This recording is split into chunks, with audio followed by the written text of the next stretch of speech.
My dad was a edge.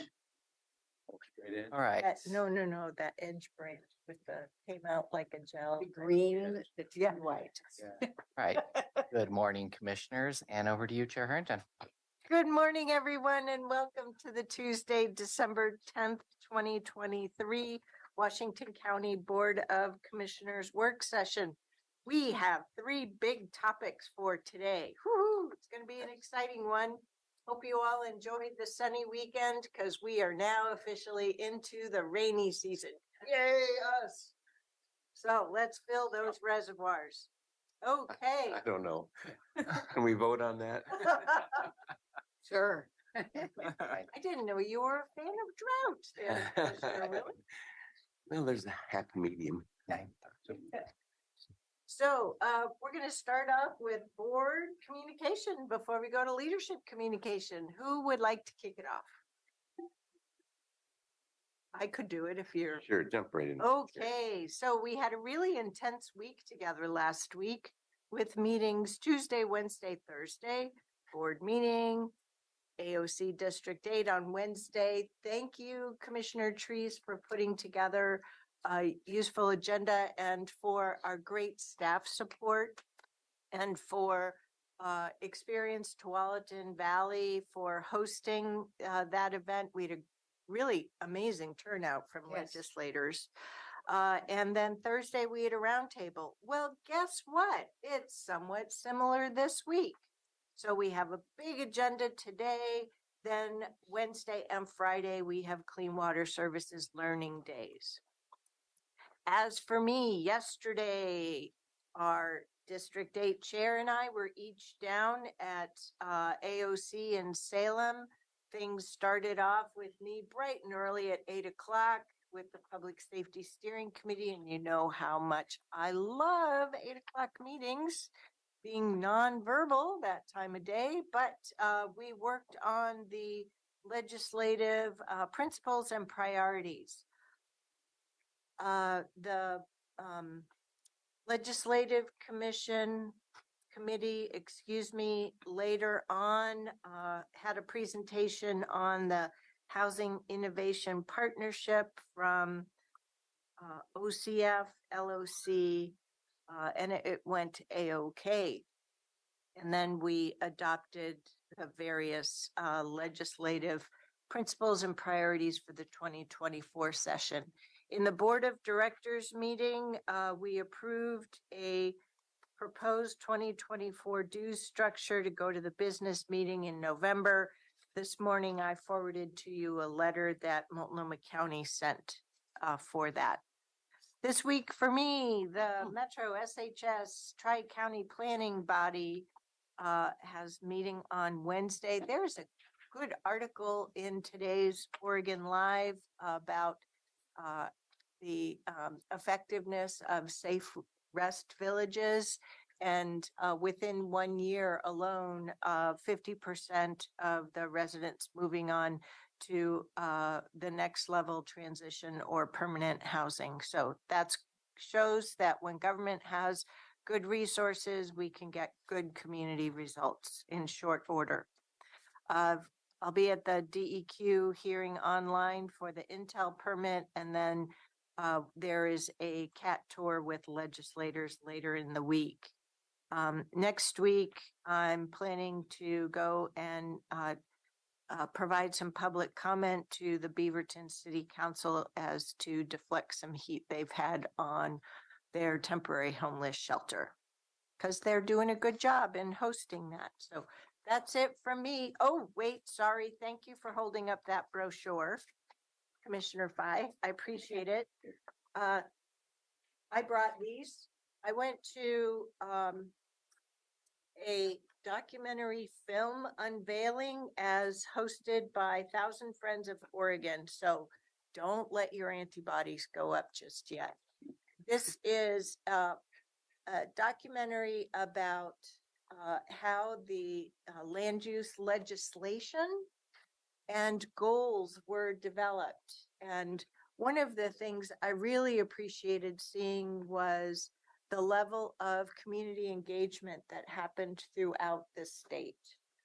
reminded me of the Governor Roberts' time in going on the road in the very early 90s with the potential of a sales tax. And, since since 2000, we really don't have that level of statewide engagement on the ground in person with our community members. And I didn't know that Governor Oswald West in 1913 signed the bill making Oregon beaches public highways forever accessible by all. I had known about Governor Tom McCall's efforts, so. You weren't around in 1913. No, that is true. Neither were you. But also, no, even though I'm here in Oregon for 33 years, I didn't go through my public schooling here, so I didn't have Oregon history. So I've been picking it up here and there, which is why I wanted to share the availability of this with all of you. It is a little long. It's about an hour and 20 minutes. Some of the storytelling feels a little long, but it's done that way because it lets you get to know the people and people's roles. And so anyway, I just wanted to share that. That's all. I took the brochure to AOC and immediately there were a lot of frowning faces just looking at, people who were involved in putting it together. And it's like, come on, people, it's just information. Information is good. So anyway, enough pontificating about that. That's it from me. Oops, the buzzer should have gone off. Yeah. Okay, who's next? Who's counting? Oh. I got a good night's Go sleep, next. by the way, last night. So hence the energy. I can go next. Good morning, and I attended the AOC meetings yesterday along with the chair for the legislative meeting and the board meeting. There were good discussions. One of the things that you'll see in November is that the board approved to move some bylaw changes to the entire group for approval, and the one that got the most discussion was around the process for nominations for officers of AOC. And if you remember, there was a kind of a bit of a kerfuffle, is a pleasant word to use, when Danielle Bethel ran against Jessica Vega Peterson. So, and hopefully this will pass. It's to avoid that last minute nomination for reasons that aren't necessarily about the individual that's running. So that's my perception of And what by the way, it was mentioned quite effectively that this wasn't the first time that lack of candidacy was not known with the candidate forum. So this has occurred previously. And much to her credit, Commissioner Bethel voted in favor of the changes. So that's to her credit there, in my estimation. I do want to say thank you, as the chair did, for the support for the District 8 meeting. There were a lot of people that would normally be involved that weren't involved because they were traveling and having surgeries and all sorts of things. But the people that stepped in did a wonderful job. So special thanks and call out to Zucker and to Jory and to everyone that was there. So thank you for your help there. It was a good meeting and well attended. I was impressed with our legislative group that attended the lunchtime discussion. This week I had a meeting with an individual whose name is Stuart Young. He is a descendant of John Quincy Adams Young, and we're back to the house at the park by Cedar Mill Falls there. And he would like to see THPRD name the park. It doesn't have a name right now. And I said, well, you go for it. And explained that was THPRD's jurisdiction, so to speak. I had a good meeting with Malu and Catherine Charlo, Charlo, along with Stephen and Jessica and Megan. We discussed the upcoming year that I'll be chair of MPAC and what that means, and trying to make sure that Mayor McGriff from Oregon City, who will be the vice chair, is involved because her schedule hasn't matched some of our meeting schedule to date. So we need to make sure that she's in the loop there. I confess that I thought maybe we were meeting because they were trying to oust me, but that turns out was not the case. So Not nearly as much fun. yeah. You're going to have an exciting year. It's a Yeah. UGR year. It's a big year. It's a very big year. And we'll be discussing that as we move forward. This week, I'm attending the Beaverton Forum on Mental Health. I'm be speaking to the Forest Grove Economic Development Commission, and I have an Impact Coordinating Committee meeting. This Saturday is the opening of Cornell, and that's exciting. That the new look is there, finished, and it's exciting for me. And I know that the chair will be there as well. I do want to give you a quick update on the West Slope Library. And I know Lisa's here today. First of all, thank you for all your work with the West Slope Library. And I just want to read a quick blurb here. Following the fiscal year 23-24 budget process, the community stakeholders from the West Slope Library reached out to me and to our staff with an interest in exploring alternative operating models so that library service could continue in the community. And a quick note here, it was very positive. Their approach was extremely positive. It was, okay, we understand what the budget situation is. What can we do to make sure that we are addressing the issue from the West Slope perspective? So we've been working through some ideas and exploring transitioning library operations from the county to another entity. And nothing is really final at this point. And Lisa will be sending an email to all of us with more specifics as shortly, sometime this week after this meeting. So I just wanted to give you the update. But I also want to take my hat off to Lisa for convening the community and the community for their engagement and their positive outlook on alternatives for West Slope. So that's work. really good news. Yes, thank you for following up on that. Transitions can be difficult, but we know our community loves libraries and great execution. Follow through. Who's next? You want me to go, Nafisa, or you want to go? You can go. Okay. Well, mine's not nearly as exciting as Pam's, but that's normal. So again, congrats to the District 8 meeting. It was very informational and good conversation. So good job on pulling that together. And thanks again to the WCVA for their sponsorship of that. And thank you for making sure that happened. I appreciate it. Yeah. So Saturday night we were at the Tualatin River Keepers TRK, but it's the Green Heron Gala that we were there. Catherine and Nafisa and I went there with Clean Water Services. Thank you very much, Diane, for getting that table and staff coming to that as well. It's a good event. It's fun. It's the first time I'd ever been to one. So yeah, I didn't feed the alpacas, but Catherine did. So, yeah. Checked out all the gardens and everything. The little kids said didn't seem to bother them. So there we go. Yeah.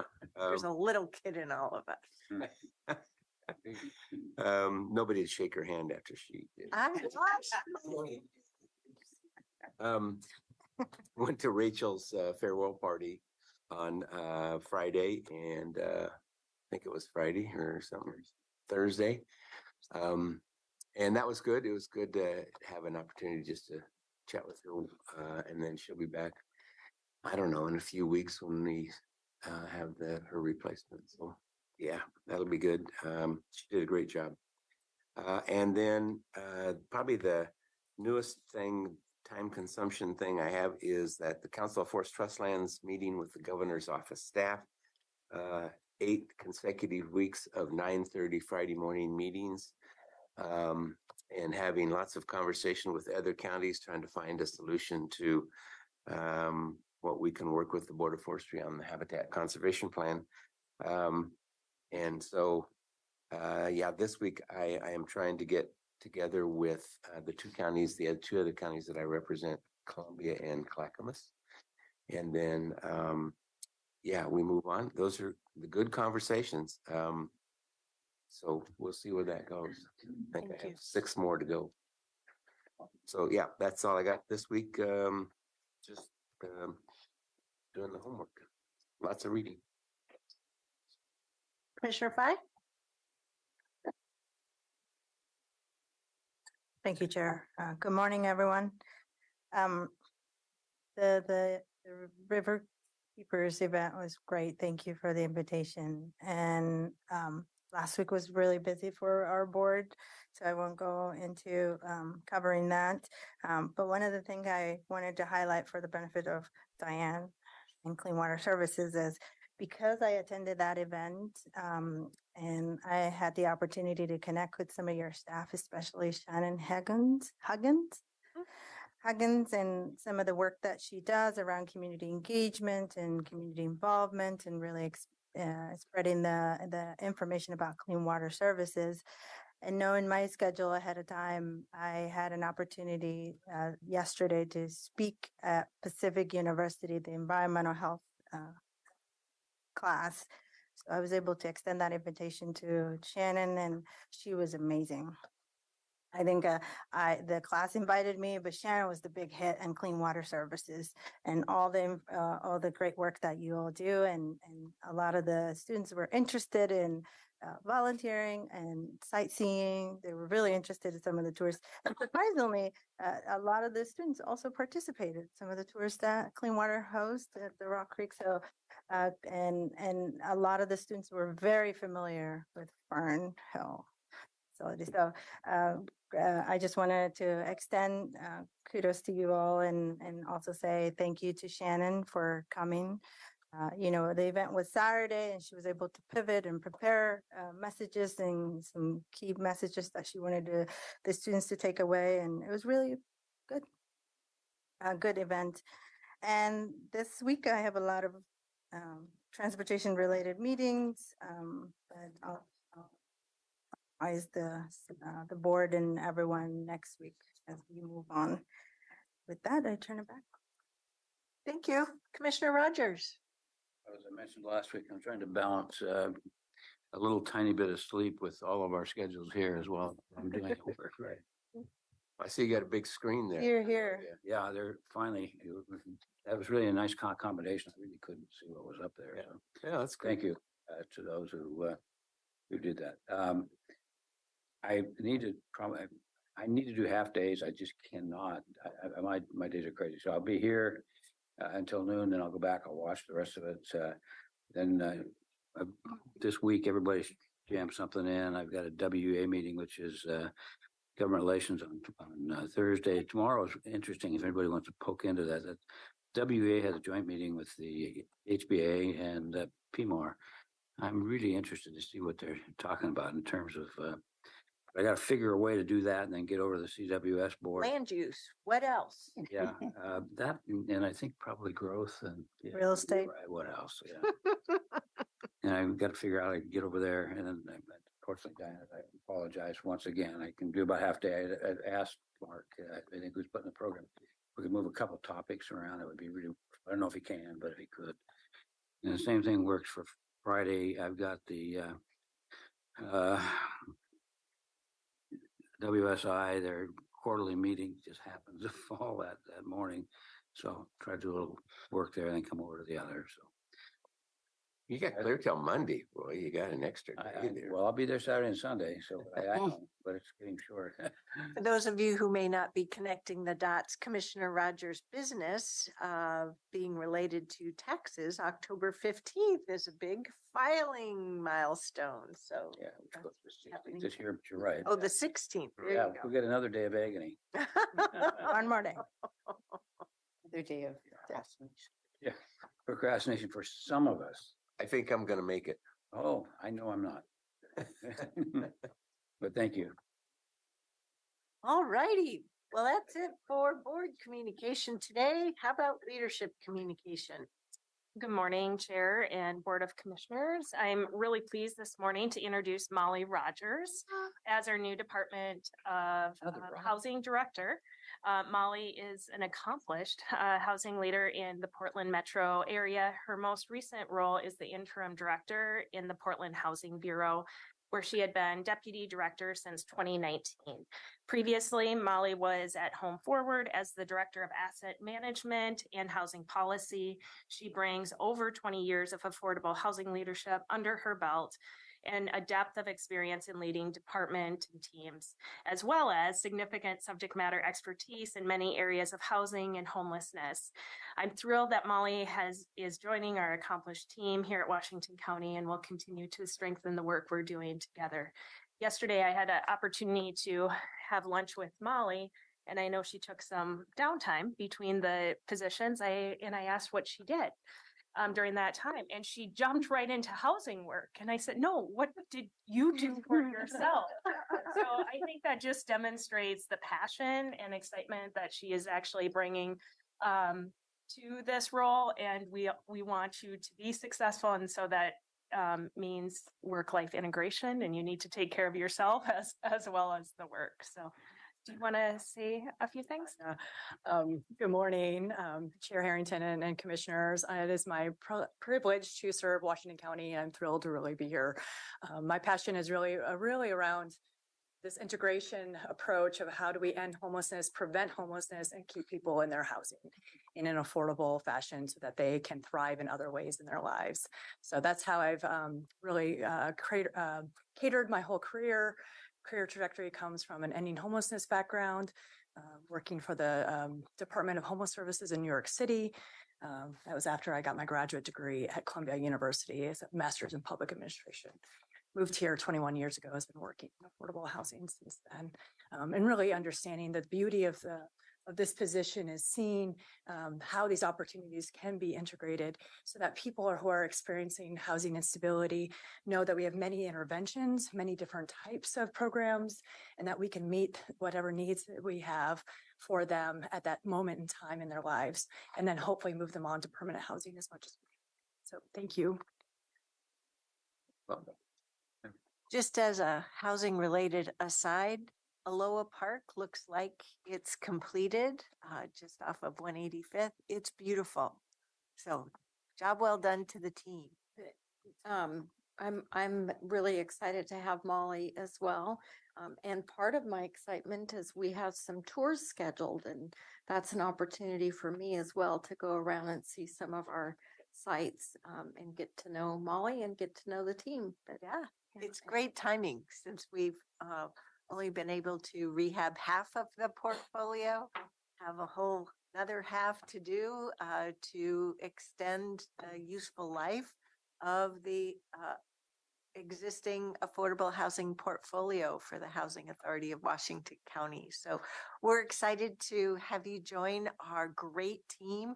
Really appreciate how Michael has served as a bridge between Comey's work and helping support the team through the transition. And we're just excited to have you here joining Team Washington County.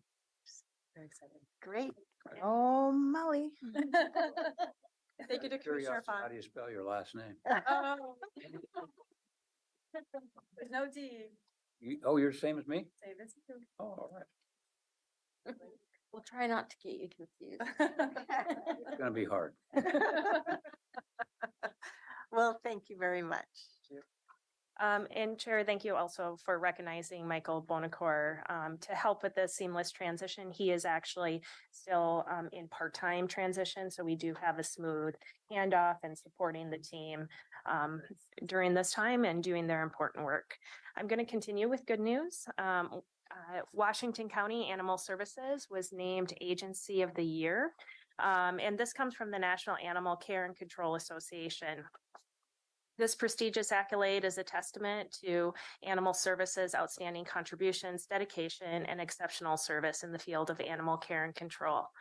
The national award comes directly on the heels of animal services receiving 4 awards from the Oregon Animal Control Council, which include Animal Control Welfare Agency of the Year, Animal Control Officer of the Year, Shelter Employee of the Year, and Lifetime Contribution Award for Randall Covey, our manager of animal services. So just huge kudos to that team, and it really speaks to the leaders at all levels within our animal services division.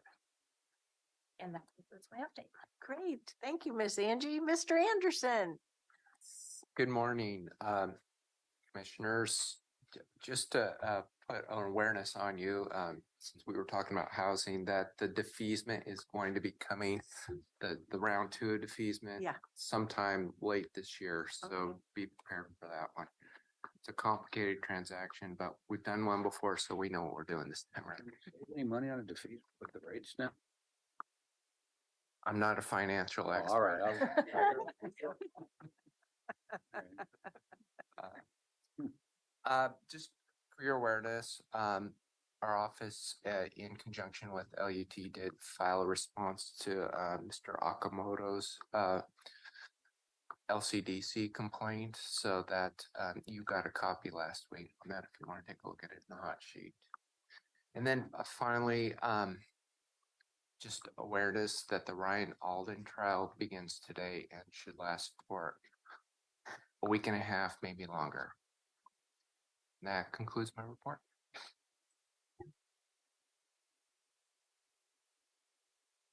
Thank you. Diane Taniguchi Dennis, Clean Water Services. Thank you, Chair Harrington, and good morning, Clean Water Services Board of Directors. Just 2 announcements. The first one was there was a Bureau of Reclamation meeting that the chair attended. Thank you, Chair. And also John Wheeler from the county's emergency management. It was about the safety of dams project and about safety, but they did report their milestones for construction. So they're in the design environmental impact statement phase between 2023 and 2027. They are looking to award the construction contract from 2026 to 2028, and then anticipating to start construction in 2029, and they're targeting 2034 is their completion date. So this impacts Clean Water Services from a financial plan. Now we have at least a date that our repayment would potentially start. So I think it's making progress. And, Chair, did you want to say anything about the meeting? I was really glad that I went. I usually attend these things because there are always things to learn. And true to form with this presentation, they showed us the cross sections of the dam, the existing dam, and then what they're planning. They were really cool. I totally geeked out. I also asked questions about what the construction experience might be like, since there is a proposal to build a campground not too far away from the dam site. And they do plan for construction during the day hours. And so there won't be any nighttime disruptive construction going on that might conflict with people sleeping at a campground. So related to this, yes, speaking of campground, Mr. Anderson, yesterday at the AOC meeting, there was a report out on the recreation immunity case, and it did not go the way of public agencies. So I think as we move forward in the exploration of a campground, we have to look at what it means that park district agencies, every agency that has a trail, campground, park, is now on the hook. And so risk should take a look at that for us. There is lingering hope that the state legislature will be able to do something. But when I was a Metro councilor, it was before the legislature as well. So I'm not as hopeful as some others are.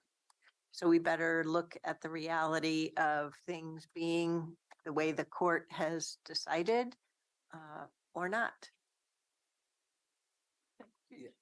Yeah, I'm sorry. Just following up on that, Brad, if I could get a little bit more information that at another time, because as you know, we're building 2 trails in Washington County, Council Creek and Salmonberry, and recreational immunity is a very important part of that. So is that going to be impacted?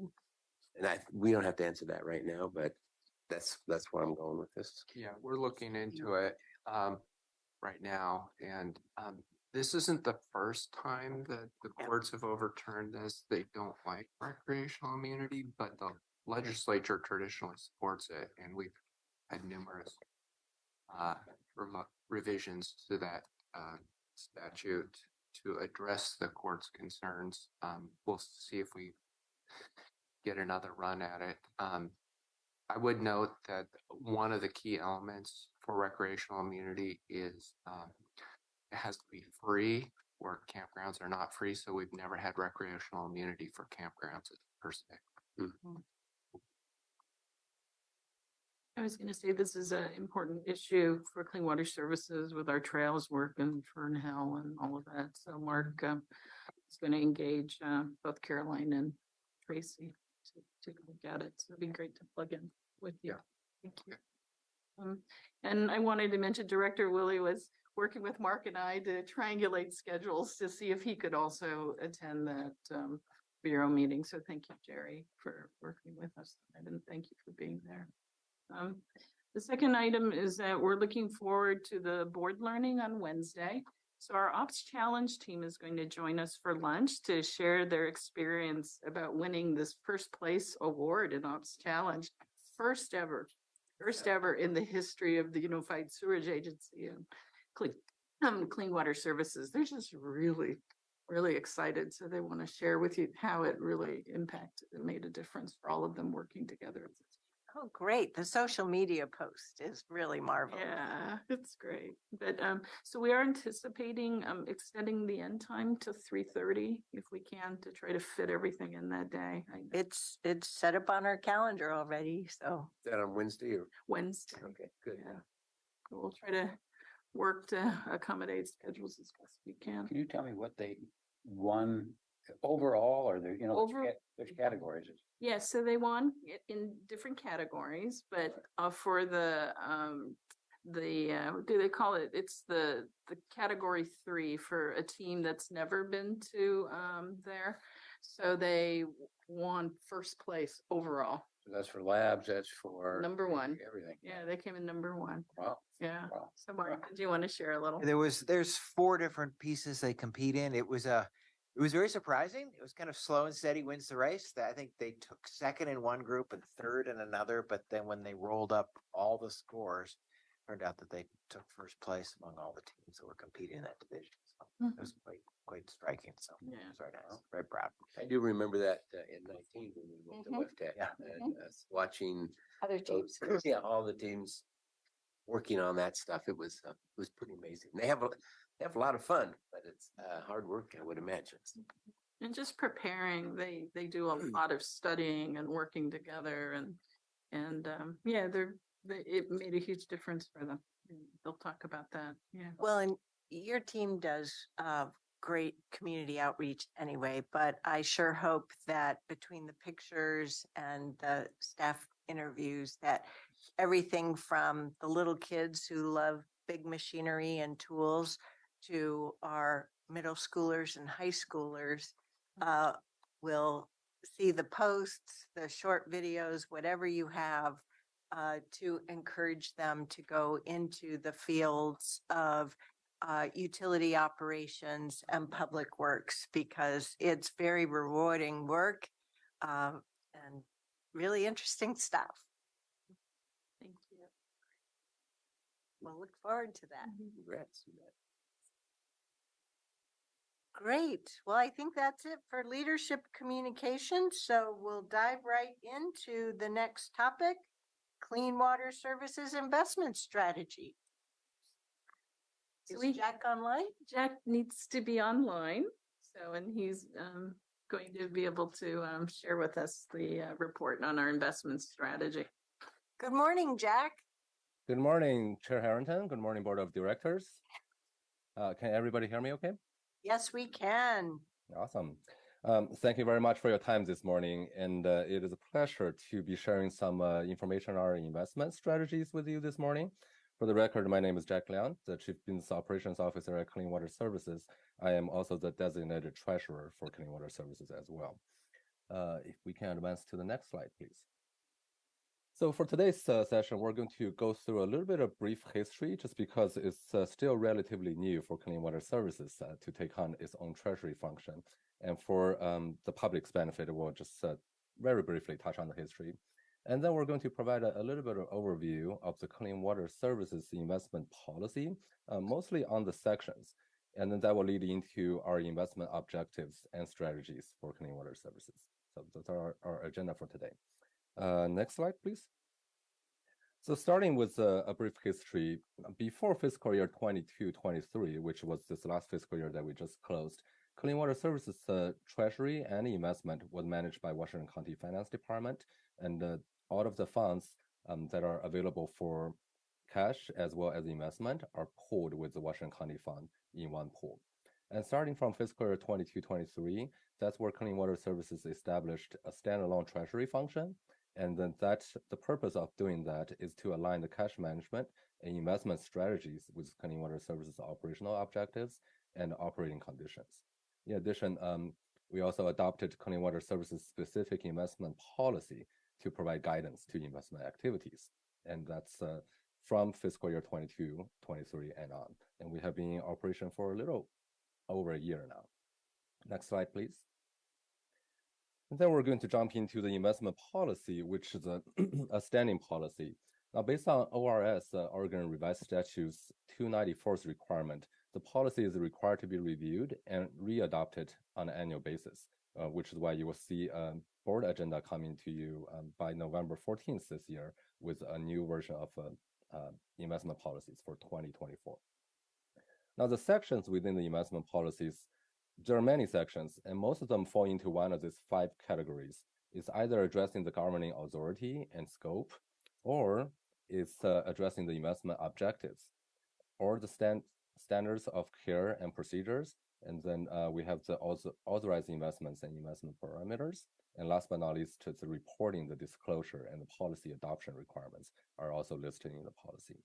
Now, for today's purpose, because we're focusing on investment strategies, and the strategy is tied closely to the investment objectives, that's where we will elaborate a little bit and go into the objectives as well as our investment strategies to achieve those objectives.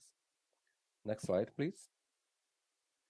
So the objective number 1 that is listed out in our policy is safety. Now, we are a public agency that our main operation is to protect the public health by offering our sanitary sewer, wastewater, and stormwater operations. We're not an investment company where the investment is not our number one.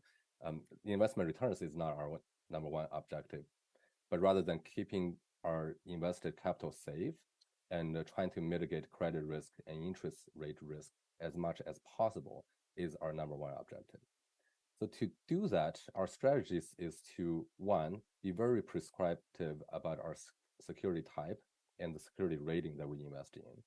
And also there is a very strict rule that we are not investing in equity investment where it's a little more volatile in the market. And also we have a very prescribed diversification. The table on the right that you can see, that's a table that's coming out directly from our policies. And that has a very well-defined diversification requirements. And in addition to that, our general practice is to hold to maturity. And for most of our investment, we do. Now, that is not a hard requirement in our policy, just because there might be times where we're anticipating or we have unanticipated need for cash flow, and not holding to maturity is still an option within our portfolio, but that is utilized very rarely and only in infrequent situations. So that's the strategy to achieve objective number one. Next slide, please. Kevin, can you turn him up just a little bit? See what we can. I'll try to turn myself up a little bit on my end as well to see if it's. Yeah, you started off fine, Jack, and then you got quiet. So, okay. Yeah. Is this any better? Yes. Yeah, that's much Okay. better. Thank you. Okay. All right. Feel free to stop me if you missed any of the information. And the objective number two is related with liquidity. And the liquidity need is really to meet all of the reasonably anticipated operating requirements. As we build a budget every year, we do a financial projection every year. We actually do a detailed analysis of what are the cash flow need that we need in a year to support the operations. And then the liquidity objective is very important in our operations. Now, to achieve that, we have a couple of different cash management vehicles that is currently at use. The number one is the U.S. bank account that we currently hold. We have 3 accounts with the U.S. bank. One main account is kind of like a main checking that's running the balance. And then we have a payroll account and then an AP account that specifically handles the payroll and AP. And with the U.S. bank, the liquidity is same-day liquidity. Any balance that's within the U.S. bank is available on the same day, anytime that we need to draw balance from it. And then the next vehicle that we have is the Oregon Local Government Investment Pool, and oftentimes we call it LGIP. And that particular account has the next day liquidity with about $57 million as a maximum limit that we can provide into that account. And that account, it works very similar to a savings account or money market account. It doesn't have the same day liquidity, but with 1 day of notice, we can actually get our balance out and use it for operations. Last but not least, we have the investment portfolio that is invested in a number of bond investments. And then the maturity of those bonds ranges from 0 to 5.25 years based on our policy requirement. And that is more of the longer term where we kind of park our cash based on either the short-term need, which are the investment that has a shorter maturity, or the long-term need, where we have the investment that has a little long-term maturity. And the strategy to support our liquidity is one, we obviously have the immediate cash disbursement needs. We're using the U.S. bank account to fund. And for the near-term cash disbursement needs, we're using the LGIP to hold the balances with a strategic balance between $25 to $40 million. And that is what we determined a good range of balances that will support our activities within Clean Water Services. And for context, Clean Water Services fiscal year 22-23's total cash disbursement within the year was $214 million, roughly. And then the monthly average is about 17, 18 million, with some of the highest months is about 25 million. So holding that 25 to 40 million in our near-term cash disbursement is a balance that's catered to our cash flow needs, our anticipated cash flow needs. And then the investment portfolio will hold the remainder of the CWS cash equivalent balance. And it also has maturity that's continuing to happen within the investment portfolio. So as every maturity that comes up, we make a determination to see, do we want to reinvest that for a longer term, or do we need to cash that out for any unanticipated cash flow needs? Next slide. Our third and the last major objective within our investment policy is the return. So after all, the reason that we're putting our cash into investment is to earn a market return. So we're staying, being responsible for ratepayer funds, and also we're making a return, reasonable return based on market. And then the factor to consider on this one is a little interesting because we have essentially 2 rate earning vehicles, which is between the LGIP and the investment. With the U.S. bank, it operates very much so like a checking account, so it has a very little return or near zero return with the U.S. bank services. with the LGIP rate, as you all know, that we have been on an 18 months, 17 months, 18 months rate hike kind of pattern that was driven by the Federal Reserve. And for LGIP rate, usually it trails behind that rate movement from the market, just because that rate is determined in Oregon based on the short-term fund board determination. Oftentimes they will observe the market and then give it a little time to make sure that it's not a temporary hike within the market. And once they feel pretty comfortable to say that this is becoming a trend, that's where they actually move the rate. So for the last year, from July 2022 to August 2023, the LGIP rate has moved from 1.15% to 4.5%, where our investment portfolio rate, based on the investment that we recently purchased within the last year or so, from July 2022 to August 2023, the rate has ranged from 3.01% to 4.54%.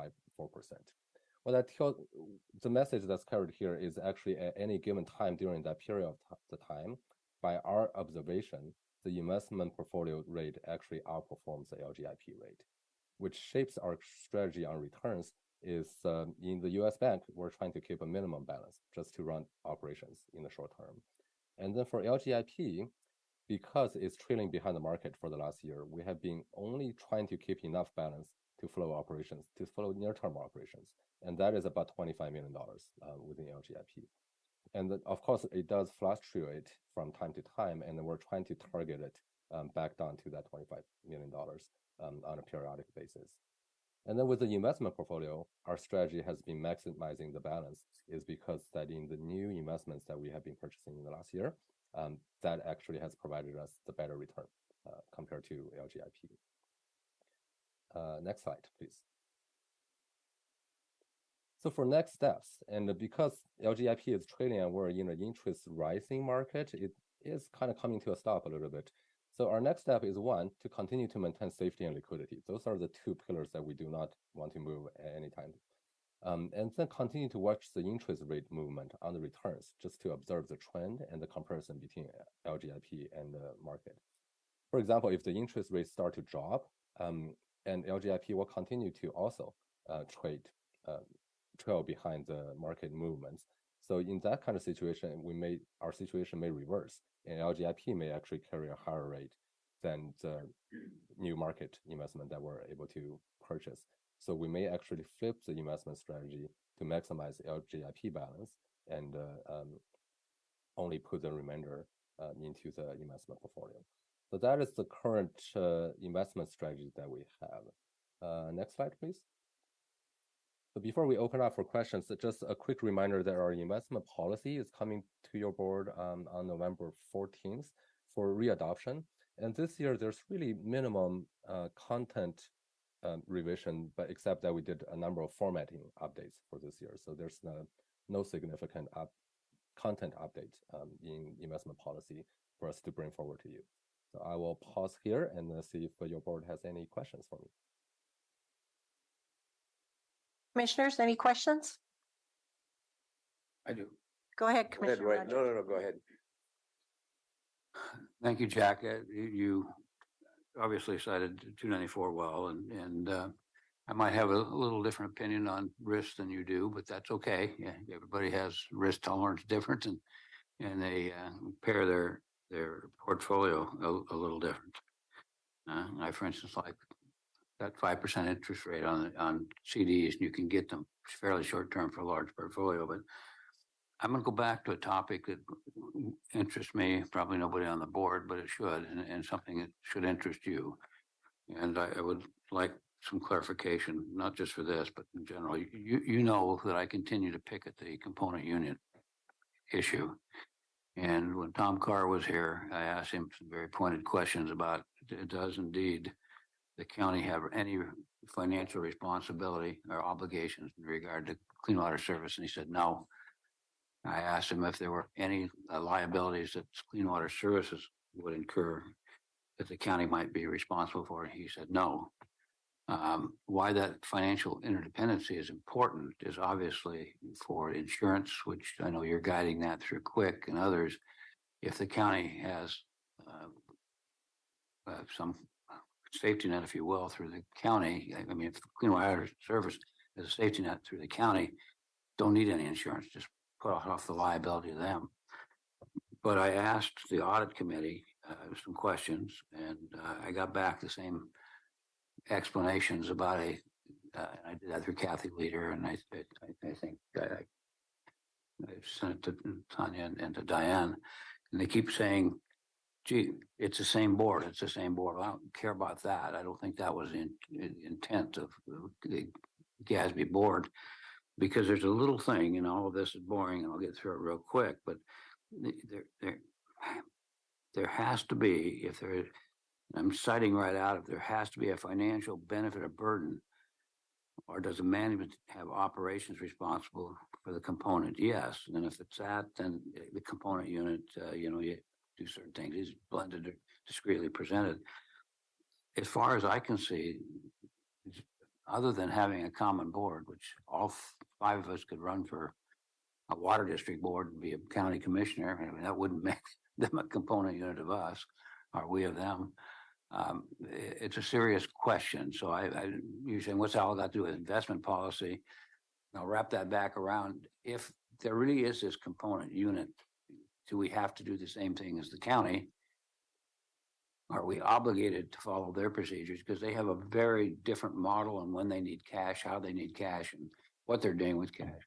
They have a very different set of investments that they make in terms of we have buildings. They don't have big, huge infrastructure like we have.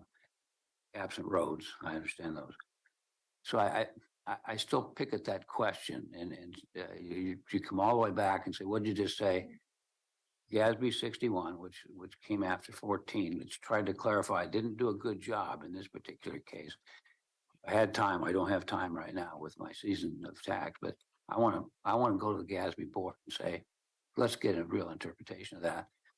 But in the short term here, is it your opinion, or is it the opinion of the county that Clean Water Service has to have the exact same investment strategies as the county, which I personally think are ridiculous, because we're doing 2 different businesses, have different business needs. So that's the question. The other one I'll deal with separately. Thank you. Huh. Next one, one walk down accounting. Thank you. If I understand your question correctly, Director Rogers, is that well, first of all, I'm glad that you didn't ask me to make a determination or opinion on the GASB pronouncements, and because I'm definitely not equipped to do that. But if I understand your question correctly, is do we feel that the Clean Water Services investment strategy and the objectives needs to match the counties? And I believe that as part of the history and the development of our treasury and investment operation at Clean Water Services, our determination is that the objectives and the strategies really should match the specific operation of the organization. And it is to our understanding that Clean Water Services operation is slightly different than the county's operation, as the county has a very wide, diverse operational need as well as cash flow needs compared to Clean Water Services. And it is our intention to actually focus Clean Water Services cash management and investment strategy based on what Clean Water Services operational need is. Jack, you're trailing off again. Oh, I'm sorry. Is that any better? I didn't hear what you said, those last 2 sentences. Oh, the last 2 sentences is just to confirm that it is our belief that Clean Water Services specific operation is unique and different from the counties, and the investment strategy and the cash flow management should be catered specifically to Clean Water Services operations. Is Clean Water Services, for the purposes of the financial auditing, is Clean Water Services still a component unit of Washington County? Yes, it is. Hence why Commissioner Rogers is raising these questions. Correct. Correct. Okay, so what I believe the reason for Clean Water Services for the purposes of financial auditing, it comes up in that domain is because of the nature of the establishment of Clean Water Services as an Oregon municipal corporation. Under ORS 451. Correct. So I just wanted to get that out That's good. uh, Good background. as to the underlying nature of why this comes up. For the purposes of operations, Clean Water Services is now operating its own standalone treasury functions and financial management, Yes. which is not to be confused by the financial auditing component unit nature of things, Correct. right? Okay. So what Are we all straight on that? Mm. Yeah, in a crooked kind of way. Okay. I did want to add, so we started off the treasury with the investment vehicles that we had. We really appreciate the work of the county with us to do that segregation. So now we're creating the policies to move forward in the mix of between banking and the LGIP pool and investments. So what you're seeing here is our first this next year of where we're going. I have to say I'm conservative by nature, because this is the core financials and investments of Clean Water Services. But I do believe we have a good mix between cash on hand through banking, our LGIP pool investments, and the our investment portfolio. So I believe we're doing sound fiduciary management. But as we get more experience, we can see what mix that we need to put in our investment portfolio, because right now we believe that has more opportunity for interest rates, return on investment. Just one follow-up question, and that would be to the county. Do you believe that you have any control or any interest in directing Clean Water Services treasury function, because they are a separate organization? Or do you think you're two separate organizations from that standpoint? From that standpoint, it is our understanding that we are not directing their investment policy nor their financial policies. They are two separate business models, and that's what we've worked through this last year. Well, they're a component unit. They're two separate business models. Okay. Thank you. Any other questions, Commission Directors? I have a question. Jack, thank you for the presentation. Could you go to the next steps slide? So it's clear to me what the approach would be when the interest rate trend reverses. You talk about flipping the investment strategy and maximizing the LGIP balance. I understand that. And the bullet above says continue to watch the interest rate movements on returns. So if that interest rate stagnates or increases, are there different approaches that you might make? Yeah, well, that is a wonderful question, Director Trees. So usually in a stagnant or a flat kind of interest rate trend, LGIP usually outperforms the bond market a little bit, just because the LGIP as a pool has a little more flexible or diverse. It takes on a little more risk for a little more return. And because the pool is large and they have a really good diversification, and the rate actually usually turn out better at the LGIP side. So if your question is if interest rate stays flat for the next year or 2 years or for whatever term, and it doesn't change much, our strategy could very well reverse back to maximizing LGIP pool. But we're going to monitor that. When I say usually, because in the financial world, the history doesn't always repeat itself exactly the way it is. And our goal is to monitor the two sides on a regular basis, just to make the best decisions for the organization. And what if the interest rate takes goes further up at a faster rate? Then we stick with our current strategy As well. Right. Okay. Yep. Okay. Thank you. So it's good that these products are slightly counter-cyclical, so we're managing it, yeah.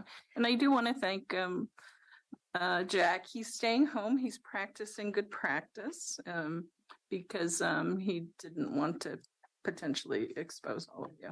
So thank you, Jack, and he's getting well. So, and we're thankful for that. Any other commissioner questions? Okay, sticking to this next step slide, I just want to mention a couple of things. This whole discussion about implementing different strategies, the action on November 14th is adopting our investment policies. So on this next steps, this is really the treasurer's next steps, not the board's next step. Okay. We're used to seeing the next step slide being us. It is the board. The treasury policy would come onto the consent calendar. Okay. Yep.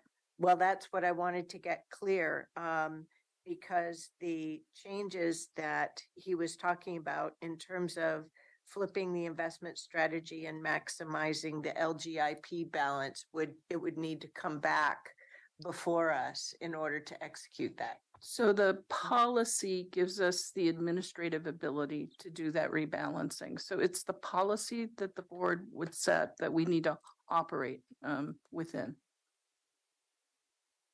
That's what I'm trying to get clarity on, Diane. Do we already have the flexibility within the policy, or are we setting a rigid policy? We have flexibility in the policy that we have today. We're Yep. making some adjustments, minor adjustments that we're bringing to the board because you annually adopt the investment policy. I'm not speaking to November 14th. I'm speaking to post November 14th. Then we would have the administrative authority. So Clean Water Services can adopt the rebalancing. So am I missing? Yes. Okay. How can I help? November 14th is very clear to me, right? But he was describing a bunch of if then else's. Mm-hmm. And what I think has been presented here is that after our adoption, November 14th, because we will have implemented those policies, it's the implementation that follows, and it wouldn't have to come back to us. Yes. That's what I was trying to make clear, okay? So, because you had a lot of questions about that. Thank you. Yep. Then the other thing is with regard to LGIP, the Oregon Local Government Investment Pool. My belief is that that is managed through the Oregon Treasurer. Is that correct, Jack? Yes. Correct. Under the treasurer, there is the Oregon Short-Term Fund Board, and that is a board that is made up by volunteer appointed board members to the board, and they actually make the decisions, but it is managed by the treasurer. It is also serviced by PFM, which is a financial service firm, to handle the logistics. So Clarifying if I question, is could that Oregon finish, State If Treasurer? I could finish, please. My The apologies. reason why I asked this question is because the Oregon State Treasurer is an elected position. And this is why I wanted to highlight the importance, because we have an open election for that position, and we don't often highlight for our community why that position is important. It's because it does affect the implementation of the Oregon Local Government Investment Pool, which affects both of the public agencies that we're responsible for. And I was just clarifying what the term that Jack was using. So.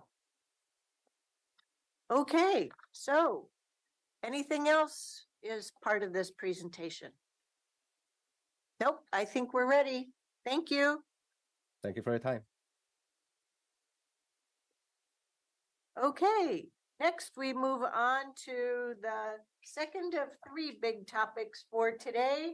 And this one is a really big one. Thank you, team. And we have a number of speakers, so we'll need to roll up some additional chairs and share some microphones. I'm going to turn it over to Ms. Angie and she'll give us an introduction and then switch things over to Aaron Calvert. So away we go. Chair and Board of Commissioners, Uniform. as Aaron Calvert and our public safety leaders get settled, I just want to let you know that today is phase one discussion of public safety and justice briefing paper. I say phase one intentionally because this is the first time that we have brought together the partners to really share the start of a comprehensive look at our system. If we really dove deeper into the comprehensive look, we would not be able to be here before you today and would actually need more time in writing this briefing paper. So let me set some additional context. As your board is aware, we are a dynamic, growing, and diverse community. Our public safety funding is provided primarily through state funding, the general fund, or permanent tax rate, and special levies. These funding streams have not kept up with unfunded or underfunded state mandates. That's not to say state mandates are bad. It's when they're underfunded or unfunded that presents a significant challenge to the county in our evolving community need and restorative justice services. The team expects questions and anticipates the need for a phase two conversation with your board and maybe even subsequent phases. We welcome the dialogue as we have heard a shared interest in learning more about the system of service and its real current state. Ms. Calvert will share how we plan to handle questions, comments, and input throughout this presentation. We would ask that we do follow that direction so that we can get through the presentation and make sure that your input and questions are heard. I do also just want to take a moment and just extend appreciation for our public safety and justice partners at all levels, those that are here in this room and those that are on the street, in our facilities, and in other locations. We are facing real challenges, and this team is dedicated to providing excellence in public service. And one testament is just how they came together to provide this system briefing report. And with that, If I could, on commissioner questions, when a commissioner asks a question, let the commissioner get the answer to that question and not interrupt that flow because it's generated by the commissioner that asked the question. And we're going to have a lot of them today. Okay, great. Thank you, Tanya. Good morning, Chair Harrington, Commissioners. For the record, I'm Erin Calvert with County Administrative Office. Today, as mentioned, I have the privilege of joining Sheriff Pat Garrett, District Attorney Kevin Barton, Community Corrections Director Nate Gowiran, and Juvenile Services Assistant Director Jennifer Kearley, as Ray Cameron couldn't be with us today. Together, we're providing your board the presentation on the public safety and justice briefing paper. Included in your packet is the briefing paper, of course, the PowerPoint, and then a supplemental packet that includes all of the graphs and figures that are contained in the paper, as well as a few more that were designed to communicate additional information. We know it's a lot of material, and yet we also know it's not all the material. And so there are a lot of topics and discussion points, details, and information that are not included in the phase one paper. And as Tanya mentioned, we are looking forward to your questions, your discussion, and topics that your board may be interested in hearing more about in the future. One thing worth mentioning, I know your board knows, but like most of the county service suite, actually all of the services that we deliver, this work is really hard. Not one agency does it, not the county, not the partner agencies, not the five of us sitting before you today. So I do just want to recognize the subject matter experts in the public safety and justice departments. And even beyond that, staff in HHS, behavioral health, government relations, county council, HR, finance, our graphic designer, our communication staff, and our staff assistant who worked in lockstep with the team. This paper is titled Public Safety and Justice, but it really does have One Washington County embedded underneath that. I think I have the clicker. So the purpose of today's presentation is to highlight the many elements that were discussed in the paper. In addition, we'll provide information on the system's current state of service delivery, the impacts of funding challenges, and then legislative mandates and other strains on the system. Our goal is to help build a comprehensive understanding of the current state, as well as the long-term challenges of the public safety system in Washington County. As we move through the presentation, you'll hear about many of the service challenges from the perspective of the Sheriff's Office, District Attorney's Office, Community Corrections, and Juvenile Services. And as Tanya mentioned, we will plan to pause as we move through each speaker and take board questions. And then at the end, there'll be time for questions as well. You'll hear about the department's work and how their mission is impacted by other parts of the system, as well as the strain that it puts on the entire system. We'll cover information on crime trends, the custody continuum, unfunded mandates, capacity and dynamic caseloads, and recruitment and retention challenges. And again, while we state this in the paper, I think it is worth mentioning that sometimes we get really focused on the challenges because that's generally what's right in front of us, and that's the problem we have to solve. But we really do have some incredible strengths in our collaboration and the ability to have difficult conversations and trying to work through the best possible solutions. Your board and other leaders in the county, our talented staff and community-based partners are an asset of support that are generally unafraid of surfacing the hard things. Sometimes we just wish there weren't as many hard things.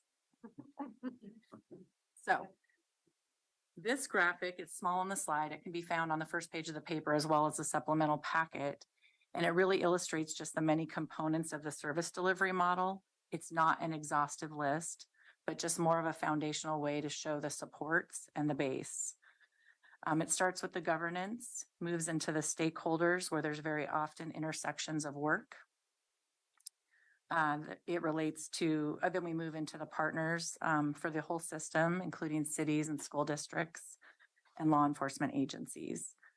When you move up into the windshield of the graph from left to right, that features our 4 major public safety departments. And you can see from the color key that there are similarities in service areas from each department, such as the components of supervision, the custody beds that offer varying level of services, and victim services, for example. Each department is unique in function and mission and focus, but they're connected when you think about the service delivery model and how various changes on any one department can impact the entire ecosystem. And then, of course, in the center of the windshield is the court and the defense attorney section, which is integral to the entire system's ability to function, but of course not within the purview of the county. An example of interconnectivity that we've experienced, we saw the stress and strain and the backlog to all 4 departments during the pandemic when the court was unable to move through cases. And of course, each department had their own sort of pandemic impacts as well. I won't spend a lot of time on this slide. There is a larger version in your packet, but the purpose of the slide is just to illustrate the very high level look at the case flow process in both the adult and juvenile system, the role of the departments in the life of a case. You can see how the process begins with the allegation of a law violation from a law enforcement agency, and a person may be booked into jail or juvenile system or be cited to appear in a court. The case moves through investigation and then a charging decision from the district attorney's office. And then as the case moves through the court or legal process, they may be moved on to supervision with community corrections or juvenile services as determined by the court. So unfunded mandates, they are not new. And we know that sometimes a change in law is not a bad thing. Reform and process improvement is needed, but the challenge comes when the funding doesn't match the work that is changing. And so this slide does not represent an exhaustive list of unfunded mandates, but as we look back over the last 5 years, it's clear to see that many of the reform efforts and the legislative changes carried impacts that the system wasn't ready or prepared for, and certainly wasn't funded to do. In general, Washington County absorbed these into our service delivery. That meant that ultimately something either had to give or will have to give in the future. If you overlay these changes onto the budget challenges, you can quickly see why the system can't keep up with the need or the demand for service. Many of these mandates and their impacts are further described in the paper and will also be part of today's presentation. And I'm going to pause before turning it over to Sheriff Garrett to see if there's any board questions thus far. Commissioners? Do you have any numbers of cost in your report that you're having that deep into it? Not specifically, no. So that may be an area where you may want to, I mean, we can talk a little bit, I think, on some funding, but it depends what you're asking. I guess where I was going was messaging again to our legislators of what the cost of providing these services and the liability they hand us every time they do this. There is some information on funding and particular mandates that we can go over. Yeah.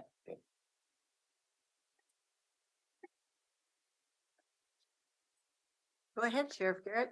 Good morning, Chair Harrington, Commissioners. Sheriff Garrett here. It's great to be with you. My thanks to Chair Harrington, who came up with a concept to put this paper together. And I could not speak highly enough of Assistant County Administrator Calvert for herding the cats that it took to put this together in a compressed timeline.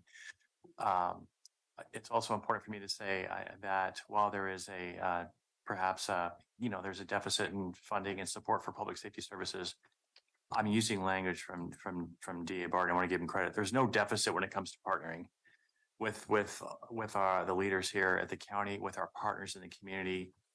It sounds cliche, but it is still the way work gets done in Washington County. We partner very, very well together. I wrote in my briefing paper, I referred to increased gun violence as a trend that is straining public safety resources. And last night's just one example. Deputies in the Cornelius area spotted a vehicle and attempted to stop it about 3:48 a.m. driven by a person who they knew was is wanted for felony assault. The driver fled. We did not chase. Deputies later found the vehicle in the Gaston area, attempted to stop the vehicle again, and were shot at by the driver, who then fled the vehicle. After several hours, deputies were able to locate and apprehend the person without injury. Our deputy was not hit. No additional shots fired. But it just is a window into the risk that our first responders face and the increased concern that we have across the public safety system. So major themes for me that come out of the paper. Number one is jail staffing and reduced capacity. As you know, we've discussed here the 30% jail deputy vacancy rate has caused us to reduce capacity for adults in custody by about 22%. That has very significant negative impacts on public safety. They're listed for you in that second group of bullets. We are force releasing some individuals because of overcrowding who are arrested for domestic violence. So this is what keeps me up at night, right? Is the increased risk for some victims. We have increased levels of warrants for failure to appear in court when we're unable to maintain folks in custody who the courts think we should maintain in custody because of limited capacity. Probation sanctions, Nate Kelly-Rand's shop is constrained when we don't have the capacity that we need. The DA's office's ability to hold people accountable and provide justice for victims is compromised. In our own jail programs, we know changes behavior in the long term is also negatively impacted. We're unable to take on really new tasks, right? The pre-sentenced release program under Senate Bill 48. The courts would love us to monitor that after hours. We just don't have the capacity to do that yet. And then booking restrictions really frustrate police officers and deputies from resolving a public safety emergency in the moment when they can't take someone to jail. We do offer exceptions, but it's really doesn't meet their needs too many times. So I can't bring a problem without recommending without bringing corresponding recommendations. So this is just my short list of recommendations, and that really is to treat the emergency, the crisis, with efforts that match the crisis. So continuing partnering with a marketing firm. We have early, really positive results from our marketing when we look at the 10-week period over the summer after we rolled out updated advertising compared to a year ago. It's very much improved as far as applications and interest. We just have to make sure that we have the back end supporting those applicants so we can move them through our applicant process in a credible and timely manner, because it's a bit of a race with our other wonderful partners who are after the same qualified candidates. I'm asking to co-locate a talent acquisition partner full-time, fund 2 additional background investigators. Those are really important. They're necessary, frankly, to support the overall onboarding process. Strengthen our retention incentives, add a lateral hiring bonus for people who are qualified and interested in changing locations or changing shops. And then continue investments in the community college partnerships that we have. They're very variable hour jail deputy program, your support to that, greatly appreciated and necessary. And then the House Bill 2296 PERS retiree work back, also really important. And then where we can contract jail beds, particularly at a reasonable price, we need to continue to do that as well. And then long-term planning, you can see below, I'm still advocating that we start that long-term planning. I know that you also favor that. You know, the other, from the sheriff's office standpoint, from my view and our team's view, the other big giant strain on the public safety system is simply substance use disorder. We huge increase in treating folks who are need to be detoxed when they come into custody in our jail. We are using the Narcan on a very routine basis in the community and sometimes in the jail. Drug investigation seizures are way up. We know that Oregon's reputation internationally as a high reward, low risk drug trafficking market is out there. That's what individuals who are being arrested who are from other countries are telling us, at least one other country. And then we have a rise in property crimes that is correlated strongly with the rates of substance use disorder. So my recommendation, these are systems-wide changes. Prevention education, prevention is really key.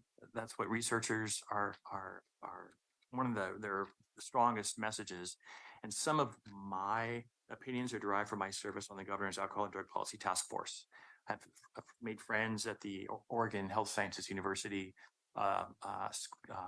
Department of Addiction, who say that, look, medications like buprenorphine and methadone are incredibly important to mitigate addiction. And the more we can make those medications available, the better. Treatment on demand, we're not there. We have a ways to go. And that treatment also has to accompany the trauma. People who get started and into substance use disorder often have untreated trauma. We can't ignore that as a community, which makes me a fan of the Crisis Addiction Treatment Center. I just think that is going to be a help to us. Maybe not enough, but it's a great step in the right direction. And then layered over this recommendations list is to lobby the state for help.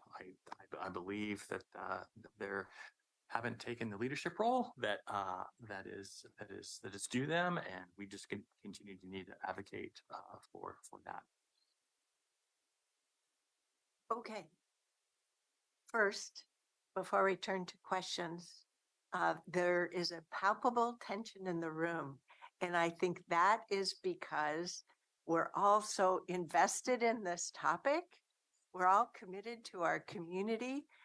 This is the first time ever we've asked for this comprehensive view, and our team is bringing us what we've asked for. What are the challenges? What is the start of some options? And so there's a lot of sitting on pins and needles. Let me try to put you a little bit at ease. Thank you for providing us with this incredible gift. That is what it is. You have a board here who is very engaged. We know we have to have a role to help improve and further the system. So if it helps at all, I hope it does, to just let you know, thank you. You've brought your expertise, your own passion, and please present it. Please continue to work with us as we go down this road together. And with that, since we're going to take questions segment by segment versus make everything wait to the end, we're going to start with questions from the sheriff's segment. So commissioners, I'm just going to call on you. Commissioner Willie, do you have any questions at this juncture? Well, yeah, I do. It's always puzzling to me when you present this kind of statistical data that is not conjecture, not philosophical, it's data. And when you do that, and then we have the constant conversations with our legislators that we need to be incarcerating less people, and we need to be getting them more into drug rehab, and I completely agree with that, but we can't force them into drug rehab. When we have kind of free unbridled sale of these drugs on the street without penalty. You hear that from international sources. I don't get that. This to me is pretty simple and straightforward in that we're doing something wrong. So I guess how can we take this report and maybe change a few minds of the people that actually have a vote and get them to reconsider what our policies and laws are? Thank you, Commissioner, for the question. I on my slide, which I did not address in my remarks, was a robust law enforcement diversion program. We need police officers and deputies need a place to take an individual who is being crushed by substance use disorder and is driven to criminal conduct because of their untreated illness, someplace other than jail for them to get treatment. That's number one. Number two, right? It's a longer conversation, but yeah, there's just it's just the public use, the public addiction. It's devastating. People are dying every day. I just three overdose deaths. I think 3 weekends ago, I was just chatting with our drug team supervisor. They responded to our calls to three deaths. It is the number one strain in my view on our system. And so, yeah, we could invite legislators up to tour our jail and look into a few folks who are detoxing from fentanyl and just see how sick they are. It's incredible the effort it takes to detox from fentanyl. Yeah. Well, So thanks I for think putting we'll this come back to together. that also at the end too. Yeah, and just, what I actually copied was the supplemental packet because it has lots of graphs and information in it in addition to your presentation here. But yeah, this has been a lot of work. Thank you. Absolutely. For putting this together. Commissioner Treese, you're next. I'm going to keep going around the table. Thank you for your presentation. Thank you for everyone being here together. I have a question about the marketing firm. You talk about it being an 82% increase over the same 10-week period last summer. Do you have any idea what the how many positive applicants, how many placements we'll get out of that? I mean, is the number of placements commensurate with the increase? It's too soon. It's too soon to know, Commissioner. Thank you for your question. We just have, our applications are way up, but we haven't been able to hire anybody yet because it's just happening. It's just happening as we speak. Hot off the increase press. in applications. It's the right kind of problem to have. We're trying to manage that good news through our onboarding process. And through this marketing firm, I'm certain that there will be an iterative process here about what's working well, what isn't, and how do we get the right candidates? I love that. In fact, the market research is continuing and it's ongoing, and we are making adjustments to advertising based on the kind of interest that individual ads derive. And yes, we're solid in the data, and we will happy to bring data back to you once we have a hiring cycle or two behind us. Great, thank you. Commissioner Fye? Thank you, Chair. Sheriff Garrett, I don't have any questions. The information you presented, you've been forthcoming with your challenges and some of the solutions that you've been implementing so far. So far, no questions. Commissioner Rogers? This may seem a bit silly at first, but when you develop certain projects, like road projects, you have a no-build alternative. It's up to what it's supposed to look like.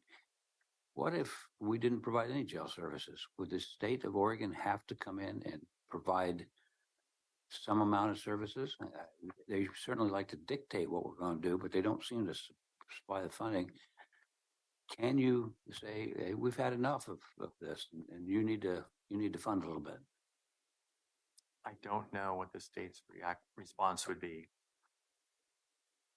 I don't know, Commissioner. And of course, I would. Yeah, that scenario is pretty difficult to envision. I don't know that it's extreme when there's mandates with no funding. At some point, you say, "What's the state responsibility?" So, yep. Thank you. It's okay. You can sit back. We just have to. Yeah. I'm almost certain that counties have to operate a jail. That's a requirement we have to do. Didn't say how big it has to be. There's all. Yeah. All right. just trying to get somebody else to supply, if they're gonna supply no funding and certain requirements, it's like, I want to manage, but I don't want to give you any money to do it. And okay, all right. Thanks. We'll have more discussion, I'm sure, at the end of this and how it all comes together. So I'll go next. Once again, I want to thank you for your comprehensive look. I know I've been championing this holistic view, and this is an incredible gift. Before we dive further, or before I dive further into my questions, I want to remind us all that at least three of us, acknowledged the challenges and embraced the need to address organizationally, politically, and fiscally what we have here as far as challenges in public safety and justice. Recently, through our investments with critical facility repair and lobbying the state legislature for 2 new judges immediately and having the plans ready so that that could not be identified as a roadblock to their moving forward. They haven't moved forward, but our determination is there. We're going to keep working on it. As to the specific sheriff presentation, let's see, you confirmed that question for me. Thank you. On the recommendations to increase jail capacity, thank you for bringing the whole section on recruiting and retentions to life. That helped me further internalize the options that you're bringing forward. Point of clarification, if we could go to that slide, the point for needed positions, continue reemployment of PERS retirees, the House Bill 2296. So the state legislature already provided that out an additional 10 years. We don't play a part in applying that policy. So I think that one's done, is it not? Yes, it is. From the state, we have our administrative policies, and what I think Sheriff Garrett is really highlighting is the need to continue as a county to allow PERS workbacks within our workforce. So the administrative policy is already there. Yes, he's just highlighting the need to continue that practice. I'm trying to make sure I understand which are helpful tools and which ones we need to add. Yep. That's what I'm trying to get at. On the next slide with the substance use disorder, you talked about how having a resource like CAT will be very helpful. But as I read this section, I wondered,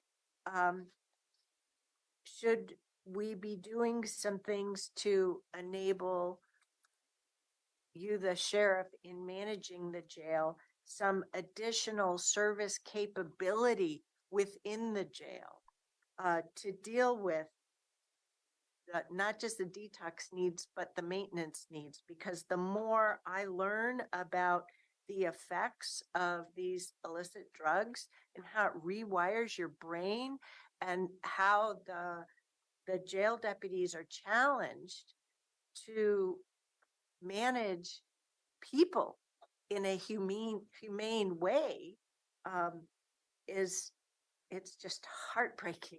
And I don't know if I'm trying to gauge, are there new services given this challenge that we now need to consider for the current year and future years out to help? For example, you highlighted that for adults in custody that are already on methadone treatment, that you have to take those parties out of the jail for their appropriate care, which could be daily for all I know. Do we need to be investing in a level of care so that you have the level of personnel, pharmacy or otherwise to deliver that services within the confines of the jail and thereby make it safer for the jail deputies, easier and more cost effective for the county as a whole. Chair Harrington, that's absolutely worth exploring. Yes. Okay, all right. I'll leave it there then. Thank you. And now we'll go to the district attorney. Thank you. Thank you, Chair Harrington, commissioners. Good morning. It's good to see you all this morning. I would like to echo the comments by those who preceded me just by saying thank you for paying attention to this important issue and for giving us a platform to have the good discussion. Truly, truly appreciate it. I think what I'd like to start by saying is there are really three issues that I deal with on a daily basis, and I probably deal with each of these three issues multiple times every day. And so if you take nothing more away from my conversation, take away this. These are the three issues: addiction, mental health, and resources. And almost every hour of my day is touching on one of those issues in some fashion. So obviously we know about the addiction issues.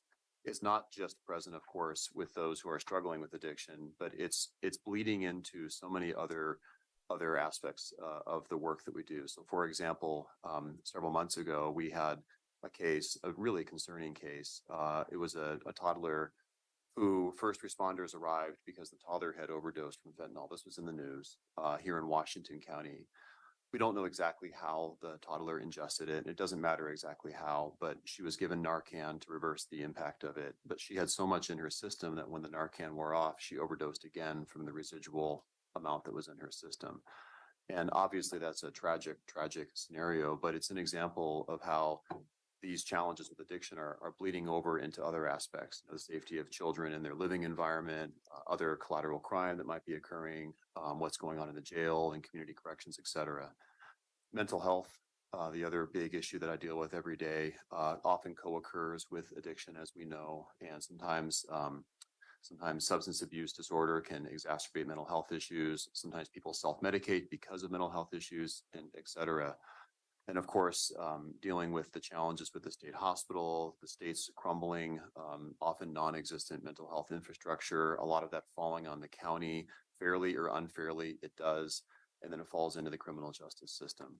And of course, I'm sure the sheriff would agree, none of us want someone with a mental health issue or an addiction issue in the jail or in the courthouse. That's not what these structures were meant to deal with. And yet that's the challenge that we are requiring them now to address.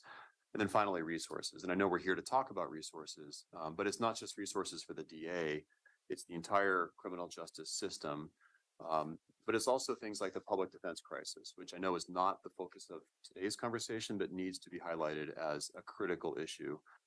When I think about the work we do, I describe it sometimes as an ecosystem. And we all are familiar with that idea in our environment, how everything needs to be in some type of balance or harmony. And we know when the ecosystem is out of balance, we have disastrous impacts, in our environment.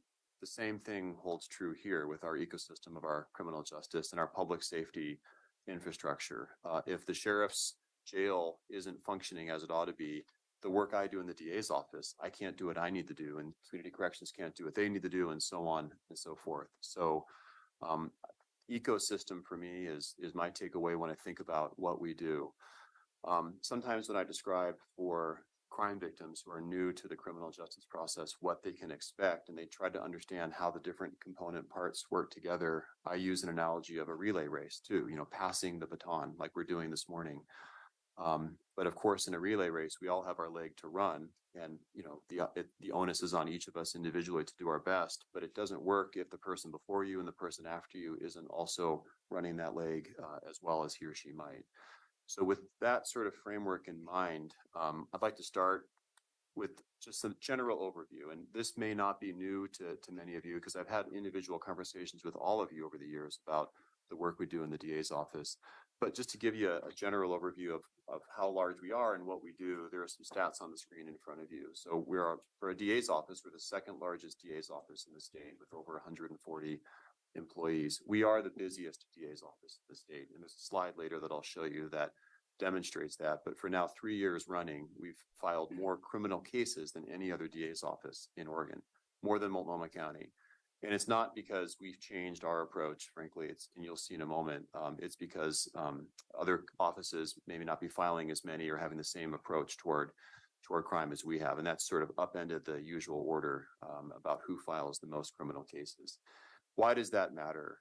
It matters because as our volume has continued to remain steady, there was a slight dip after COVID and during COVID, which everyone experienced. But as our volume has remained steady, these new challenges that we've been discussing have made the work that we're doing so much harder. I've worked as an attorney now for 21 years, and I can tell you 16 of those here in the DA's office. I can tell you this is as hard as it's ever been for every actor within the system. Harder than it was during the pandemic, harder than it was during previous budget challenges. This is really, really tough on a daily basis just to keep the trains running and to keep things working for our community. I'm going to skip now ahead and I'm going to share you some good news with you. I like to give bad news along with a little bit of good news when I can. The good news is it's still working really well, and that's evidenced by the people that are here presenting to you. We all work well together. You know that, you see that, but the numbers also show that to be true. So Washington County is a very safe community, and it will remain a very safe community. Safer than if you look at the state average for combined violent crime and property crime, we're roughly 30% lower than the state average. And if you look at our neighbors in Multnomah County, we're more than 50% lower. You can look at this from any perspective you like. I pulled some FBI crime rates that just show for Washington compared to Multnomah County and the state average. And the reason I'm comparing us to Multnomah County is twofold. Number one, they're our neighbors, but number two, they're actually the closest equivalent to what we are now in Washington County. We are a mixture of suburban and urban environments. You might think, well, what about Clackamas County? But if you look at the urban centers that we have, Beaverton, Hillsborough, et cetera, there really is no comparable equivalent in Clackamas County. So I think it's only fair to compare us to the nearest equivalent, of course, in Multnomah.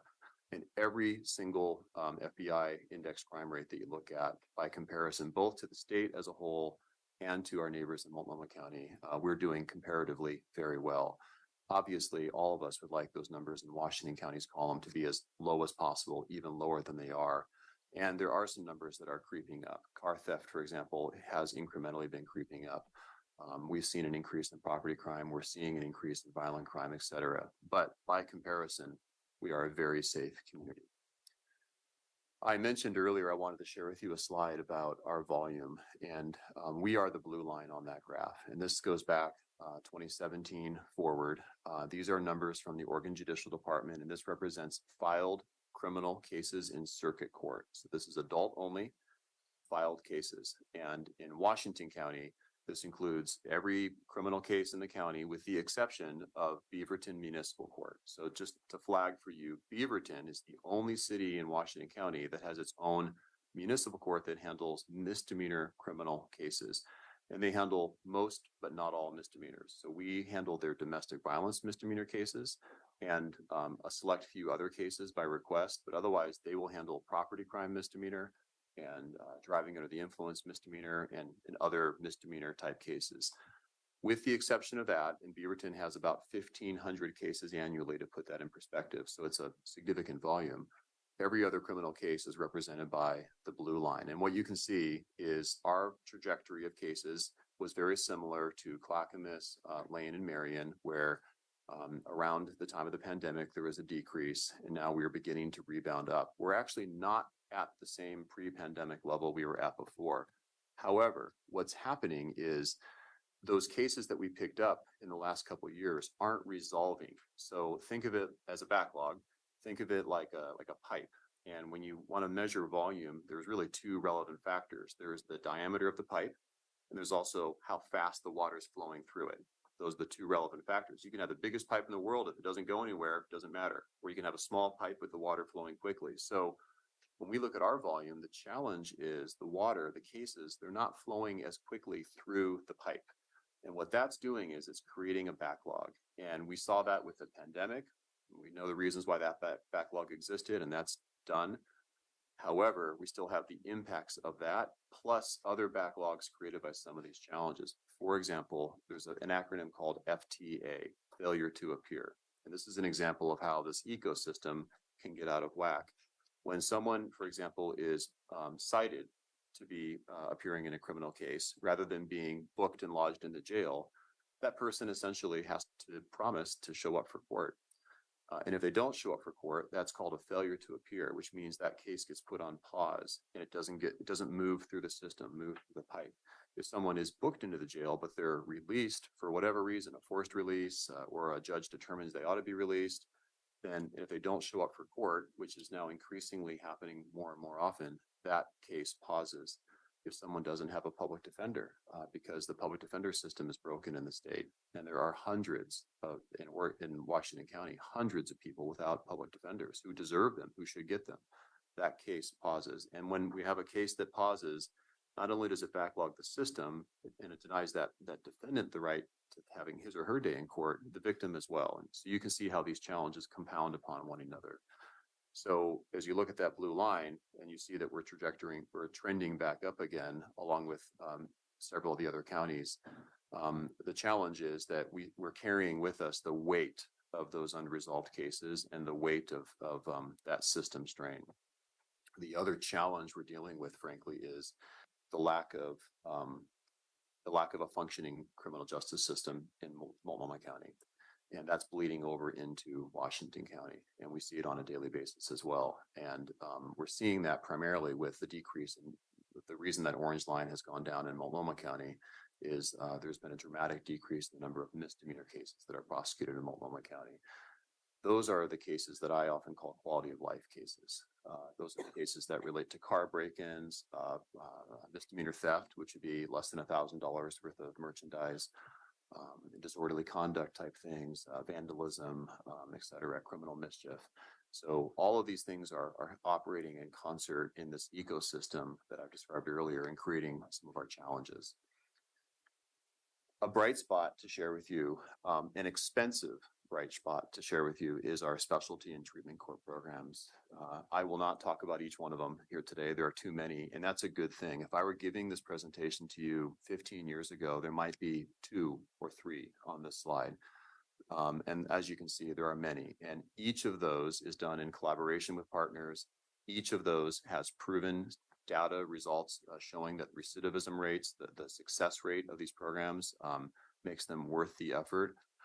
And I wish we could do more. In fact, I put it in italics. One I'd love to do, we've been trying to do for the last 2 years, a homeless specialty court, but for a lack of resources and a lack of the ability to get it off the ground.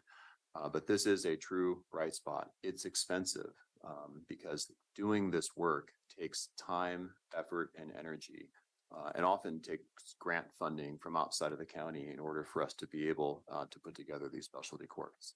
But it's working and it's good. My last slide, I think this is my final slide, is just a bullet point list of what the challenges are. And there's probably nothing new on this list for you. Obviously, the first 3 are the 3 issues that I mentioned to you when I began my comments, having to do with mental health, addiction, and resources. And I will say this, that we are at a point now, I think that we still have an opportunity to turn the ship around. And I really think that with investment of additional resources, we can do that. We absolutely can. But I'm very, very concerned. And I think this conversation is happening at the exact right moment, because if we are able to get some more resources into the system at all different levels, I think we can have that ship turn around. I recently spoke to, along with Sheriff Garrett, to our county's mayors at a mayor's meeting, and was asked a question along the lines of, well, what's your first priority? What's your second priority? And what I said is my first, second, and third priority is fund the sheriff's office, help the jail get back up to where it needs to be. And I say that because of this ecosystem. If the sheriff's office and the jail doesn't have the resources they need, what I do in the DA's office is of no effect. And the same thing with community corrections. If someone can't be supervised adequately after they've gone through the system, it doesn't really matter what the DA does. So I'm going to stop talking. I think that is the last slide for me, and I'm happy to answer any questions. Thank you, DA Barton. We are fortunate to have you as our district attorney and partnering with us. Okay, for questions, Commissioner Treese, do you have any questions for this segment? First of all, I appreciate your comments. Thank you very much. you know, I'm drawn to the specialty courts and treatment programs, and I didn't realize that the list was quite this long. Can you tell me, of this list, thank you for going back to that slide. Are there more people in certain courts? Is it, I would have thought that it might be adult recovery court as a number one user. Is that the type? How can you rank those for me? Well, so they're all a little bit different, but there's overlap. So if you think of a Venn diagram, there's plenty of overlap for all of them. I just went to so adult recovery court is what we've always called our drug court. Right.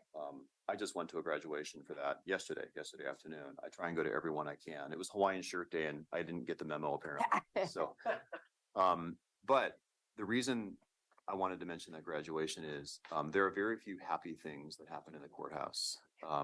Marriages, adoptions, and specialty court graduations, I think, are the three happiest things that happen in the courthouse.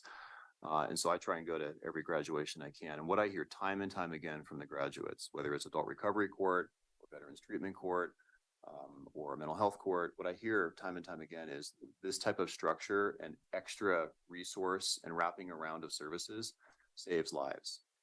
And so in terms of ranking them, I can't do that for you because they all attack the issue from a different way. So our veterans court takes service veterans who are honorably discharged, who have a traumatic incident, whether it's physical or mental, and there's some connection to their criminal behavior. And we've had close to 50 graduates, I think, since we began that about 4 years ago. We've only had 2 people recidivate, commit a new crime, which is unheard of. It's about a 5% recidivism rate. You can't find that anywhere. Our drug court, our long-standing drug court, which we've had now for 15 plus years, has a higher recidivism rate. However, we're taking people that Oregon law otherwise says deserve to go to prison because they've committed a property crime or some other type of crime that has some connection to the drug behavior. But we've decided rather than sending them to prison, let's take one final really good chance at wrapping around and helping them out. Our family sentencing alternative program, FSAP, that takes parents. It's where we know that there's a child at issue. And if we send that parent to prison, that child will go into foster care. And that's a double bad thing, obviously. We don't want to increase ACEs for that kid. We also want to make sure we can keep people together.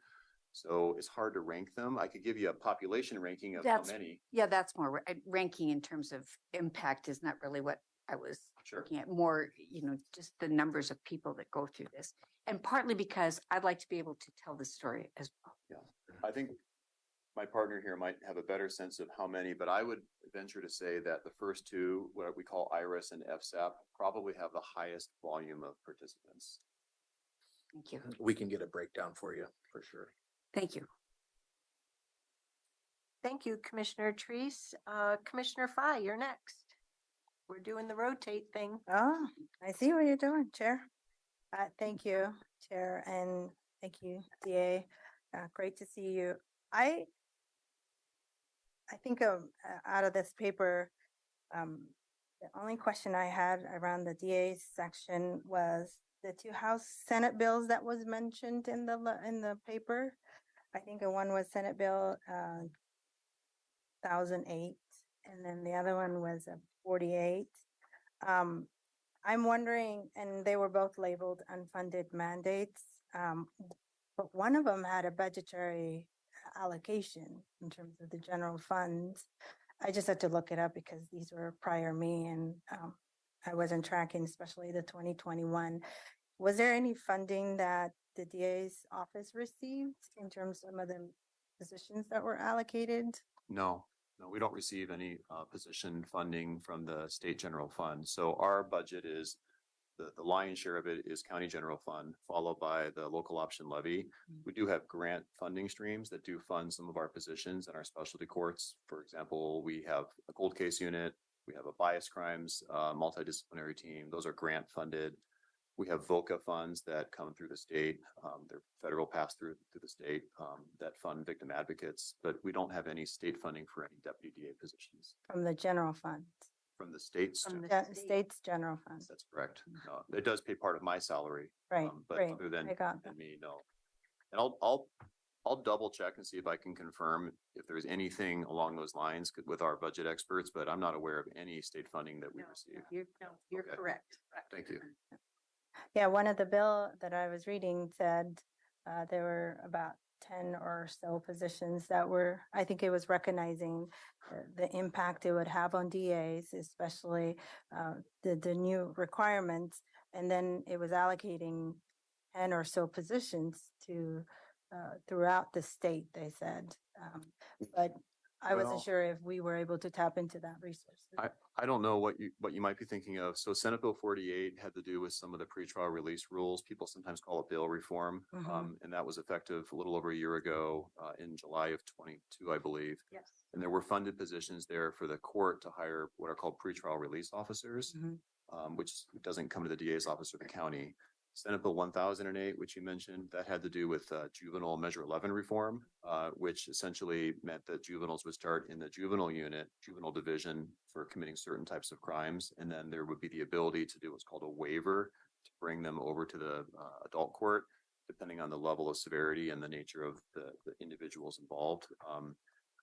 However, there was no funding that came to DA's offices for that. And it is an example of an unfunded mandate. And, that's what we do is comply with mandates, but the challenge is that they piled up. Okay, thank you. You bet. Commissioner Rogers.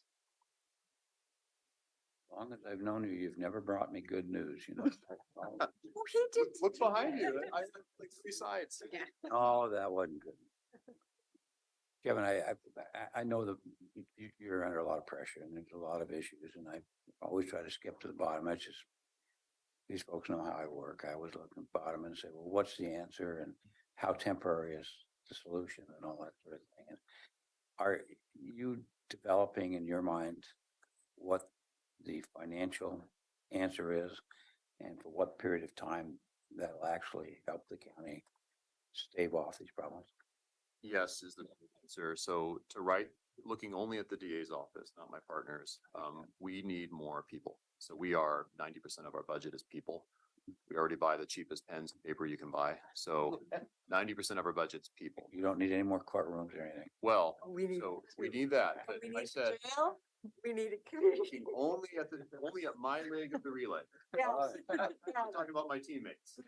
My leg of the relay, when I'm running that one lap around the track, I need people. And the people I need are victim advocates and prosecutors and staff members. Those are the people I need. And there's no other way around that. And that's just, I need a larger budget to be able to hire more people to do the work. And our caseloads, I didn't say this in my presentation, it's in the paper, I believe, but our caseloads bear that out. I mean, our prosecutors and our victim advocates are working beyond their capabilities at a point where something has to give. And so, for example, looking ahead, if we aren't able to get more resources or frankly, if resources are diminished, something will give. We won't be able to maintain our current service levels. And none of us want to get to that point, which is why we're having this important conversation. My question really is, and I've talked to Pat, I've talked to you, I don't know how big that nut really needs to be. And you're kind of selling to the choir here. I mean, everybody wants to assist. To me, the greatest injustice would be to put a Band-Aid on and say, gee, we're all done, thank you. And we all merrily go into our other lives. And in 5 years or 10 years, that was the dumbest thing. I mean, you never really fixed the problem. So my question, what are you looking at comprehensive just for you that will be a sustainable monetary amount for a 5 to 10 year period?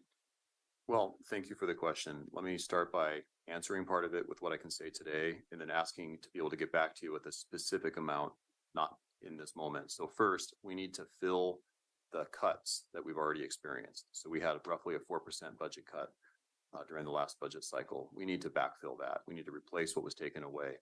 And it's really specific. So for example, our reception desk in our downstairs basement area where our victim advocates are and our domestic violence team is, it's closed a good portion of the time with a big sign that says this is closed due to county budget cuts. That's terrible. No one wants that to happen, especially for domestic violence victims who are coming to that reception area. It impacts also our ability to speak. We have many people I think we have a significant volume of folks who come who aren't able to speak English, and we're not able to provide a bilingual receptionist there who can provide that resource when people arrive. So it creates confusion. So first, filling or backfilling the budget cuts that we just experienced. Second, I can give you a specific number, and I'd be more than happy to over the next year, 2 years, 5 and 10, but it's going to be hundreds of thousands of dollars to hire multiple prosecutors, victim advocates, and support staff. And those people are what we desperately need. I'll just say the last thing, I would appreciate those numbers. Not that we can fund them or do everything that you might request, but how do you know what the problem really is if you don't attach some kind of a number to it? I know Jerry had mentioned that earlier conversations about things, and it's occupational for us. I mean, it's counting. We're always saying, but what's it really going to take? Low, high, in between, we can deal with that. But I don't know what really is an adequate level of service in your mind. I think you've told me 4%, that's peanuts in terms of, I'm not to you or to me, but I mean peanuts in terms of the bigger problem, what really it is. So that's the challenge I ask. Okay, I will. Thank you. Commissioner Willie, you're up next. I just want to say thank you, Kevin. That was great presentation, good information, and I completely agree that with Roy's question about specificity in what it's going to take, because I don't think our legislators understand that, and I think probably our general population voters probably don't understand. But I will tell you this, that in the conversations I have with a lot of guys that live in Multnomah County and up in very nice neighborhoods, and their cars are broke in routinely, and they know they have to park them inside. They have to lock down their house every night because it's just become part of their lifestyle. That's what they deal with in the neighborhoods. Even the gated neighborhoods have these issues. So we're doing a great job with what we have. And so I want to encourage everybody to continue to fight the fight, but at the same time, the messaging needs to be exactly what you said. So thank you for this. Thank you. All righty. I just want to say thank you. Thank you for your partnership as it has been and will continue to be. On the DA's office overview slide, I want to thank you for the data that is provided in the current paper as well as in the presentation. There's some in each, and we need to, at least for the paper, we need to get some of the richness that's in the presentation further into the paper. The one here that talks about the reviewing of the cases, filing the cases, and trying the cases. This is just the most recent year data, correct? That's correct. Yes. Yeah, I wanted to make sure, trying to make sure I internalize the data. The only exception being the child support obligations, the final budget point or bullet point, that's on the federal fiscal year because that's tracked separately based on federal funding. However, otherwise it's the most recent calendar year. Okay, calendar year. So that would be data from 2022, which is the most recent complete calendar year. Thank you. Okay. So I have a question for you with regard to that relates to courtrooms and judges. I'm under the assumption, and I like to have my assumptions confirmed, that we're maxed out in terms of our courtrooms and judges.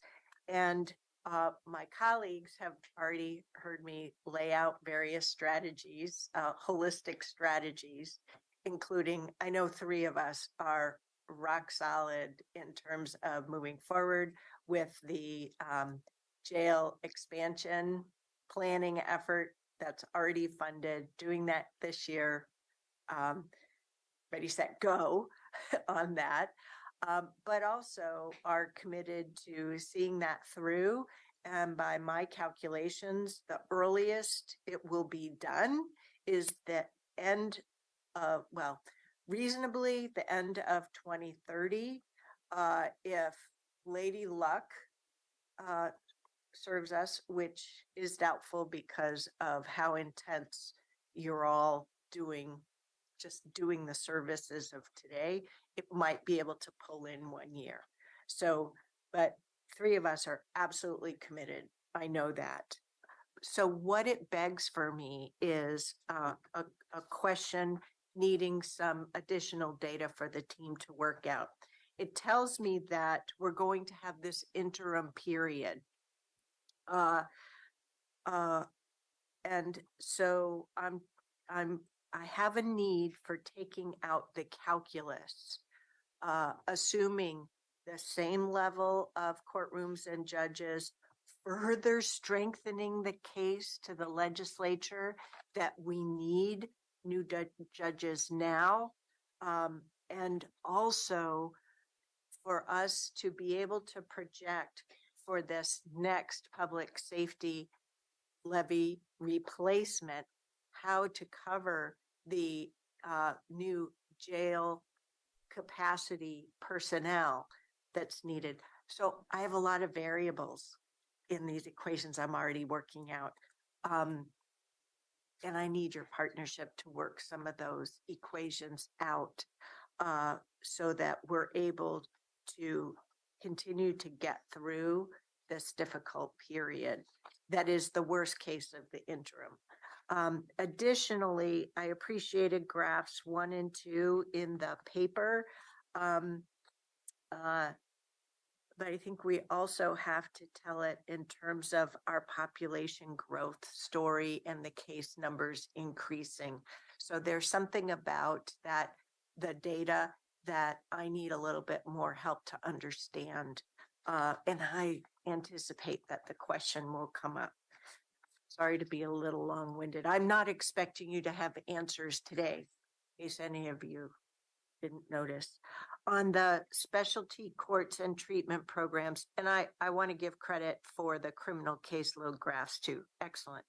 All this data, all of these stories, excellent work, all the analysis. I'm so appreciative. On the specialty courts, I appreciate how you've brought to life how you're having these courts in place with your team, with the judges as well, has helped reduce the flow to the state prisons. I also see it as a means for how we're investing in people here in Washington County through accountability. And so there's this was a great start in terms of having the inventory of the courts, hearing the stories that you've told today. I think it would be really helpful. We may have to wait for a Gen 2 paper for a little bit more information to tell a fuller story about how our investing in the specialty courts and treatment programs is saving the state money. But I think we have to get that story into this current form of the paper. And a general, really gross level generalization, characterization of what the Washington County investment is to offer these. That is all by way of strength. Okay. We're committed to continue this. And we want to strengthen it further so that you can count on it for the decades to come. Thank you. I need help. And I really want to say again, thank you very much for the data. I'm looking at the key challenges slide. Incredible data gifts, the trends, the analysis. You have a very supportive board to move every leg of the relay race further, but also for us to succeed in the entire race. And so let's keep going, figuring this out so that we do well in this race. I'm really honored to be serving with all of you as the subject matter experts, the 2 of you as fellow elected officials. but also with these colleagues so that we're embracing these challenges and delivering on them. So thank you. I know it's incredible work that you do day in and day out. Thank you, Chair Harrington, for all those comments. And just one observation that might even be helpful is just yesterday I had coffee with the incoming new presiding judge for Washington County Circuit Court, Rebecca Guptill. And we talked about many of these issues. And if you haven't had an opportunity to have a conversation with Judge Guptill, I really recommend it. You know, her experience before she became a judge was she was a criminal defense attorney in Washington County. So she sees it both as a practitioner and also from her vantage point on the bench. We were talking about our annual legislative breakfast, which I know many of you, all of you have attended in the past, and how we can make it even more relevant to the issues today and kickstart that or renew that conversation on judges and resources from the state. So I just wanted to mention to you that that's coming up, and that'll be a good opportunity to move on some of those issues you mentioned. Great. Thank you. Thank you. We'll get that. We need to get that on our calendars. So now we're going to turn over. The baton's been passed to the community corrections leg of this race. Thank you, Chair Harrington and members of the board, County Administrator. I'm Nate Gowie-Rand for the record. I'm the Community Corrections Director here in Washington County. Also serve as the president for the Oregon Association of Community Corrections Directors. I've been involved in this industry for a little over 23 years, and I've seen it evolve into something that's really productive, something that you can all be proud of, not only in Washington County, but statewide for our industry. We're national leaders in our industry, and our results show it. But we do have some challenges. I also wanted to share some work that we're doing currently to overcome some of those challenges here in the future. As the sheriff and the DA had indicated, we're sort of the last leg of the race. We're after the police engage folks in the community. We're after they go through their due process in the courts. We're after the prisons house them, and we're after the jail houses them. And once they come out into the community, then we have jurisdiction to make sure that they don't commit any more crimes. So that's what our goal is to reduce recidivism. We do that by an evidence-based practice model. We unpack the root causes of their addiction. We unpack the root causes of their criminality and their antisocial behaviors. And that is a very comprehensive process. It takes time. It takes training of our practitioners. It takes recruitment of the right folks to do it. And it takes a lot of engagement from the part of the community as well as the people that we supervise.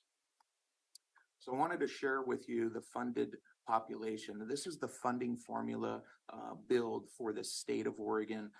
And what happens is Washington County specifically has seen a reduction in the overall population. And so what we're seeing from pre-pandemic levels is a significant drop. That green line shows you a significant drop in the overall population for Washington County. And you're now seeing a slight plateauing and maybe even an increased trend, as DA Barton had indicated earlier, with the way the process is going for justice-involved individuals. So we're anticipating an increase in our population going forward into the next biennium. I wanted to talk a little bit about the types of cases that we're seeing now. You can see it evolve from 2018 into now 2023. The last complete year we have the data is on the top right-hand corner for 2022. And you can see the person crimes has increased in terms of percentage to now 59% of our represented population that we have under supervision. That includes by the blue. Yep, that's the blue. Yep.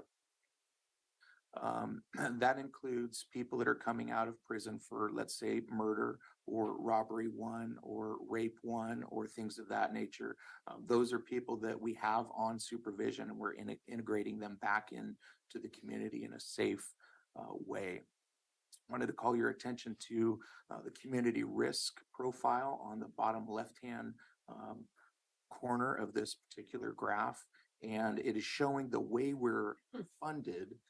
We're funded by the risk in the community based off a very static risk assessment known as the public safety checklist. Without getting too far into the weeds, all it does is take a look at the criminal history.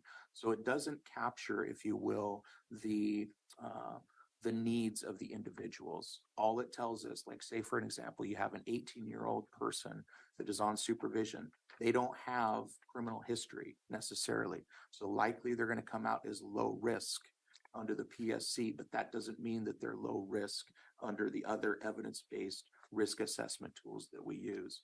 That's why the pie chart to the right of this particular graph indicates a lower percentage of low risk people, but we're supervising more folks in the high and medium risk categories. That takes a lot of resource. We engage people and we make sure that they're engaged in treatment, they're engaged in their case plans, and that we're moving the dial just a little bit with engagement on those criminogenic factors. So the funding formula currently is it's old as it relates to the justice system. It was passed in 1995 through Senate Bill 1145.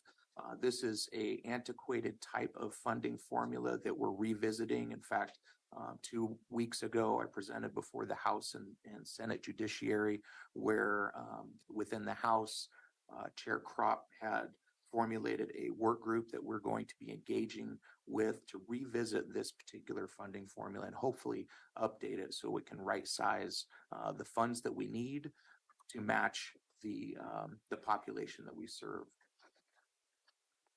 So we had talked a little bit about the unfunded mandates within this presentation, and it's highlighted within our paper as well. But I wanted to give you an example of what that means for community corrections, specifically for what we're facing currently. And this is in a developmental process for the Department of Corrections. They're ready to launch this thing, likely going to happen in 2024 calendar year. But if you look at the top left corner on that first graph that says currently completed, within the audit period, that's how many contacts were made in the state of Oregon for community corrections with people that were on supervision, approximately 125,000 different contacts with face-to-face contact engagement with folks on supervision. It's not counting all the collateral contacts, all of the contacts that we make with the victims for accountability and restitution. It doesn't account for any of the contacts that we make with the family members for case plan engagement or any of the treatment providers that we facilitate those treatments. It's just contacts with the actual person on supervision. The new requirement is approximately 88,000 more contacts if you take a look at that one audit period.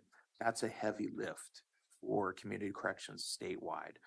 Similarly with Washington County, if you apply those same standards and that same methodology with this particular graph, for us in Washington County, we're 10,000 contacts short. That means a lot of time, means a lot of resources that we're going to need to make sure that we hit those standards when they go statewide. The impacts to Washington County, just as it relates to the reduction in our services for this particular biennium, I wanted to talk a little bit about what we do to measure success. We've already established that it's recidivism. We also want to reduce our prison utilization. Because we try to reduce our prison utilization, those folks are back into our communities and we still have to engage them, but we are much more efficient and, in my opinion, effective as it relates to the amount of money that it takes to engage those folks compared to prison or jail, for example. $300 a day versus for us, it's about $14 a day. Other key performance measures, we take a look at our employment. And by the way, if you look at that graph, this is for high and medium risk cases only. It's not for the low risk folks, because the low risk folks, for the most part, do fine on their own. It's really about us engaging the highest risk population. So the employment metric that we look at for Washington County, it's about 1 out of 2 people get employed. we find them jobs or help facilitate their skill sets so they're employable. And we make sure that we first off are responsible. We don't want, people that are engaging in some sort of like, well, we'll just say, I'll just leave it at that. Responsible jobs. We're doing yes, we are responsible for how we engage the community. So we're also getting engagement for treatment out of 1 out of 4 people out of high and medium risk. They're going to treatment. In terms of restitution, we're collecting restitution at 30%. We can do better, but it's better than the statewide average. Community service, we're engaging at 1 out of 2 people are completing community service entirely. Positive case closures, we're a little bit under the statewide average, but I'll tell you this, 64% positive case closures, that's a success. Similarly, with the probation cases, we're seeing a need to increase the successes for this particular population, and we're below the state average there.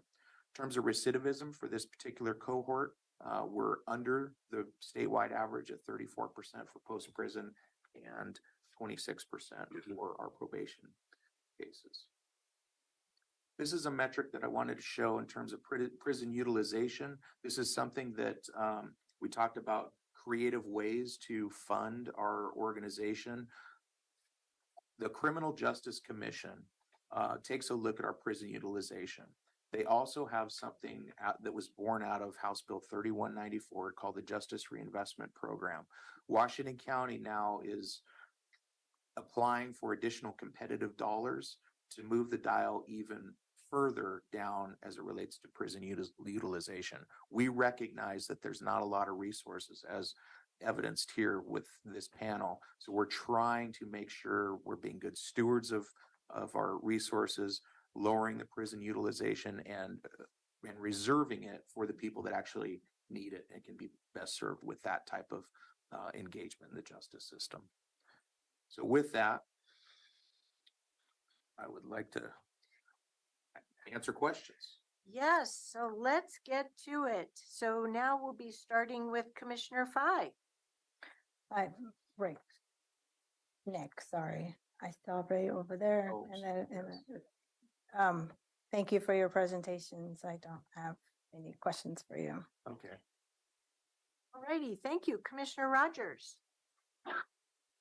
A question. I liked how you characterize you at the end of the process. In sports, they call that the cleanup batter, the closer. So that's the best position to be in. We've got juvenile left still. There's 4 legs to this race. No, I get it, but he said he was the. I'm just parroting his comments. You're about a 20th of the cost of us putting somebody in jail. We know that.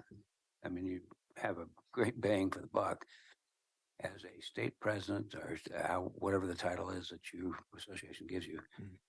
Why isn't there a state solution so that we're not replicating? Every county has got their own group of people trying to do this. Why isn't there some system to say, gee, if we just can modify behavior a bit, find some job training, some way to get them back in the workplace? A lot of people don't want to be bad. They don't know how to be good sometimes. So why is there not more state effort? Why is it left to every county?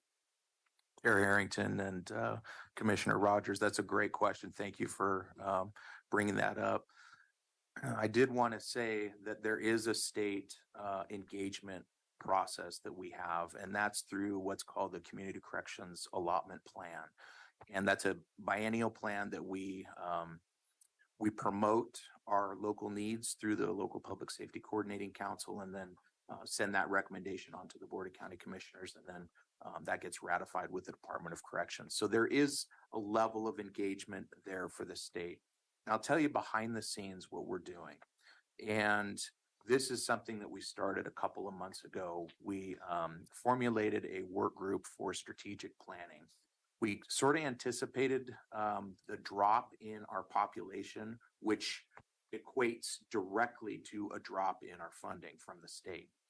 So knowing that, we formulated this strategy to bring on some consultants, bring all of the players together for community corrections statewide. We have every director that's going to engage in that process. In fact, the retreat that we're having is scheduled to take place this week, Thursday and Friday. We also have an implementation plan for those strategic goals. The other part of it legislatively is we're getting together, messaging all of our needs to the legislature, not only to the House and Senate judiciary, but also to the Ways and Means. And we've hired some lobbyists that are fully committed with that effort. And we're hopeful to revisit this funding formula. It's facilitated by the Department of Corrections, but empowered by the House Judiciary Chair Crop. And that is something that we are engaged in, not only with community corrections, but also the Criminal Justice Commission. AOC is invited. Chair Harrington hopefully can be have a seat at that table representing Washington County and the rest of AOC and similar other partners across the state. So we're recognizing the problem as a state, and we're doing what we can to make sure that we correct the problem. Thank you. Thank you, Commissioner Rogers. Commissioner Willie. Yeah, if you could go to slide 24, which is the impact of Washington County slide. And yeah, you talked about the Washington County and the colored boxes, but I didn't hear the response to the only red box we got up there. So can you elaborate a little bit more about that and what we're doing maybe to change that color? Yeah, so those are the probation cases, and those are the cases. This box, if you will, the big box, that's only one cohort. So it's a 6-month snapshot of one cohort, not representative of all of the people that are on supervision currently. Okay. So sometimes those cohorts are one-offs, right? When we compile the data, though, the recidivism rate for probation cases for the last few years is actually trending down for Washington. So I can get that statistic as well and get you that information. But to answer your question specifically on what we do for probation cases to reduce recidivism, as DA Barton had indicated earlier, we're engaging in those specialty courts, and we're making sure that we're doing everything that we possibly can with evidence to reduce the probation recidivism in Washington County. So that's one of the things that we're trying to make sure that we're adhering to. The positive case closure piece of things, that means that they're not getting revoked, that they're completing all of their elements of the conditions of supervision, right? They're completing their restitution, they're paying off their restitution. Maybe they're getting earned discharge. That's something that we're promoting here in Washington County and really statewide. As people earn their way through supervision, they can actually cut off half of their supervision cycle. So if somebody's like given 18 months of probation, we can term them at 9 months if they're doing well. So that's one strategy that we'll use to help move that dial for probation case closures. Okay. So generally, this is probably not a fair question, but you've been with us how long now? What's today? Not quite 6 months. Okay. So I guess how are we doing in comparison to some other experience that you've had, other organizations? I mean, are we getting the best bang for the dollar that we have, maybe the 50 cents that we have, but I mean, how are we doing? Yeah. Probably not a fair question. No, it's a good evaluation here, but yeah. How are we doing? Well, I'll tell you this, great. So I want to tell you that we did a SWOT analysis with a department meeting just last month, and the strengths that we have here in Washington County. First off, I want to say the people, the dedication that we have, the people that are committed to this work. I mean, it's phenomenal. You have individual conversations with folks that they're overworked. I mean, you can see it in their face, but they are dedicated to this process. And that is super encouraging for me as a new person coming in here in Washington County. The threats that we have is funding and some continued sustainability. Those are some of the things that we really need to tackle and take serious. terms of recruitment and retention, that's going to be another difficult task for us. And we're seeing a mass exodus, if you will, not only from practitioners, but also from leadership roles. In fact, you know, well, there's some challenges there with recruitment and retention, lots of different reasons, and I'm sure you could probably come up with some of your own, but those are some of the different challenges that we have. Messaging to legislators, I'll give you another example of what Washington County did in the last couple of months is that we right-sized how much money we're giving to the custodial beds in the CCA funds. So one of the criticisms from the Department of Corrections is that we're not giving the proper amount of money to the jails for what the original intended dollars were. We right-sized that as a county, and so that's very strong messaging to the rest of the state. So lots of different wins, if you will, comparatively speaking, with other jurisdictions. But you know, we have a long way to go, and I've only been here 6 months. I still talk to Director Berger and get his advice. But you know, I'm assimilating to the culture here, and I'm very excited for the future of community corrections in Washington County. Thank you, Nate. I think we all appreciate your commitment to this and the expertise you bring. So thank you. You're welcome. Commissioner Treese? Thank you. And yes, we're glad you're here. Thank you very much. Could you please go to the slide right before this? It's 23, page 23. And I understand that I believe I understand that this slide is about increased expectation of contacts. What I don't understand is what makes up a contact? Oh, yeah, good question. I probably should have started with that. So a contact is defined as an engagement with the actual person on supervision. So we'll call somebody in to the office. We'll have an office visit with them. That would equate to a measurable contact. We'll go out in the field and we'll engage them in the field, take a look at their home, make sure that their home environment is safe. And if it's not, then we take other measures. Other contacts that we have, phone contacts, yes. Returning voicemails, yes. If we contact the actual person on supervision, if we get a voicemail or somebody else answers the phone, that's not a measurable contact, although we still return the phone calls. So those are some of the main contacts that we have that are measurable, that are captured in this particular graph. And can you reduce this to a month or a week, or say even a day? Yeah. Oh, okay. Yes, we can. And I'm just trying to understand. I'm really trying to understand workload. Yeah, I can do that. So if you take a look at the supervision profile there, just for simplicity's sake, right? They're about thirds in terms of the way we supervise people. Okay. The high risk people, those contacts are 4 contacts per month. The medium risk people are 2 contacts per month, and the low risk people, 1 contact for 3 months. And we have metrics to show the ebb and flow of the workload as people get processed through the system. They come out of prison, or they come out of jail, or they get adjudicated through the court process. We have metrics to show what it is that our contacts need to be, and what we can anticipate. So. Thank you. That was very enlightening for me. Yeah, very good. Appreciate it. Question. And the next slide that you were on, that was state data. Yes. Okay.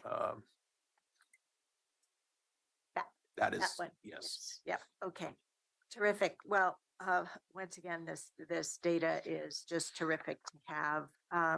So I had just a couple of brief questions. One I'll follow up on later. On the population served by community corrections, Senate Bill 497, I could have Googled it, but all the other bills thus far I'm familiar with. Could you remind me what that one was all about? That was the domestic violence Senate bill that put people on supervision that were misdemeanor, that hadn't been funded in the past, and now they're funded. Thank you. And that's the assault fours, harassment, and there's also an element of a sex crime in there, and sex abuse 3, I believe. Okay. And I just, on the next, the slide after that one, funding community corrections. So the recent legislation policy initiatives that impact funding needs, the people-centered assessments and behavior change plans. Actually, I wanted, for most of those are all changes that have come without a commensurate level of funding. That's correct. Okay, got it. I confirmed those. Then on the prison usage slide, I really appreciated how you've talked, all of you today, about our utilization of prison. On this particular slide, oh, and before this slide, you talked about how I don't know where it was, but you talked about how data went down because the level of funding went down versus our ability to serve the community need, as well as the abilities that we have to serve the need that presents itself. So I abhor this methodology as you were talking about the community corrections allotment of drop in population served due to drop in funding, which specifically gets to my question on the prison usage slide, which is slide 25, this one. I was trying to figure out, I was noticing the inflection points. So on the Washington County slide, there's an inflection point with 2018 with Washington County and statewide rates per 100,000 on the right. I noted inflection points at 2018 and 2020. I'm wondering, is that because of funding levels, or could you summarize for me why those particular timeframes were inflection points? Because here's where my imagination went. There were previous measures and generations at the Fed and state level around mandatory sentencing. And I don't know if some of these inflection points were because people had completed their sentences from like that mandatory sentencing phase or not. So I'm not trying to make stuff up. I'm actually trying to get your expert opinion. Chair Harrington, that's a really good question. I could speculate as well, but I don't necessarily want to plant the seed of something that's fine. That's data driven. Then that's a follow-up question. Okay, terrific. Once again, good job. We got this leg done. We're on to the next one. On is passed. Oh, thank you. Yay, Martin. Thank you all. Welcome, Jennifer Clary. Thank you. Thank you so much, Chair Harrington and Commissioners. I appreciate the opportunity to come and talk to you today. I am going to go a little bit out of order in my slides. I hope that doesn't get too confusing. But I wanted to talk to you all. I'm here to talk to you about our challenges, but I wanted to first address some of the things that are going really well right now, and the things that we're really excited about. First, the partnerships with everyone in the room, as well as Health and Human Services Department, our local clinicians, school districts. Our partnerships are really strong, and we're really grateful for everybody who helps come together to help us really serve youth and families well. I want to also say that our staff are extremely dedicated. We have not had a huge amount of turnover during the pandemic, which is something that we're really thankful for, because our staff members are really dedicated, skilled in working with youth, and know the best practices for our particular jobs very well. We also, although we know that we impact youth of color disparately, we have some really strong contracts in place with culturally specific providers that are really helping to support our youth and families in the community. And we're really thankful for all of those things. And I think as we talk about challenges, none of these things are going to be a surprise because all of our partners here have talked about them. We have youth and families in crisis, high levels of crisis. I would say that that's behavioral health, both mental health and substance use, consistently. So our caseloads, our juvenile counselors who oversee our caseloads are consistently dealing with crisis on a daily basis, trying to help kids and their families maintain in the community, help them be crime-free, has been hard. And I would say since the pandemic has been harder. We are seeing younger and younger kids, more and more young kids. The youngest in our system are 10 to 12, and we're seeing increases in the number of kids at that age range who are coming in with more violent crimes. Middle school in particular, I know you all have heard me talk about middle school programs. Middle school in particular, we're seeing really big increases and violent things come out of middle school that we're trying to grapple with, because as you're working with a caseload of kids, working with a 17-year-old is much different than working with an 11-year-old.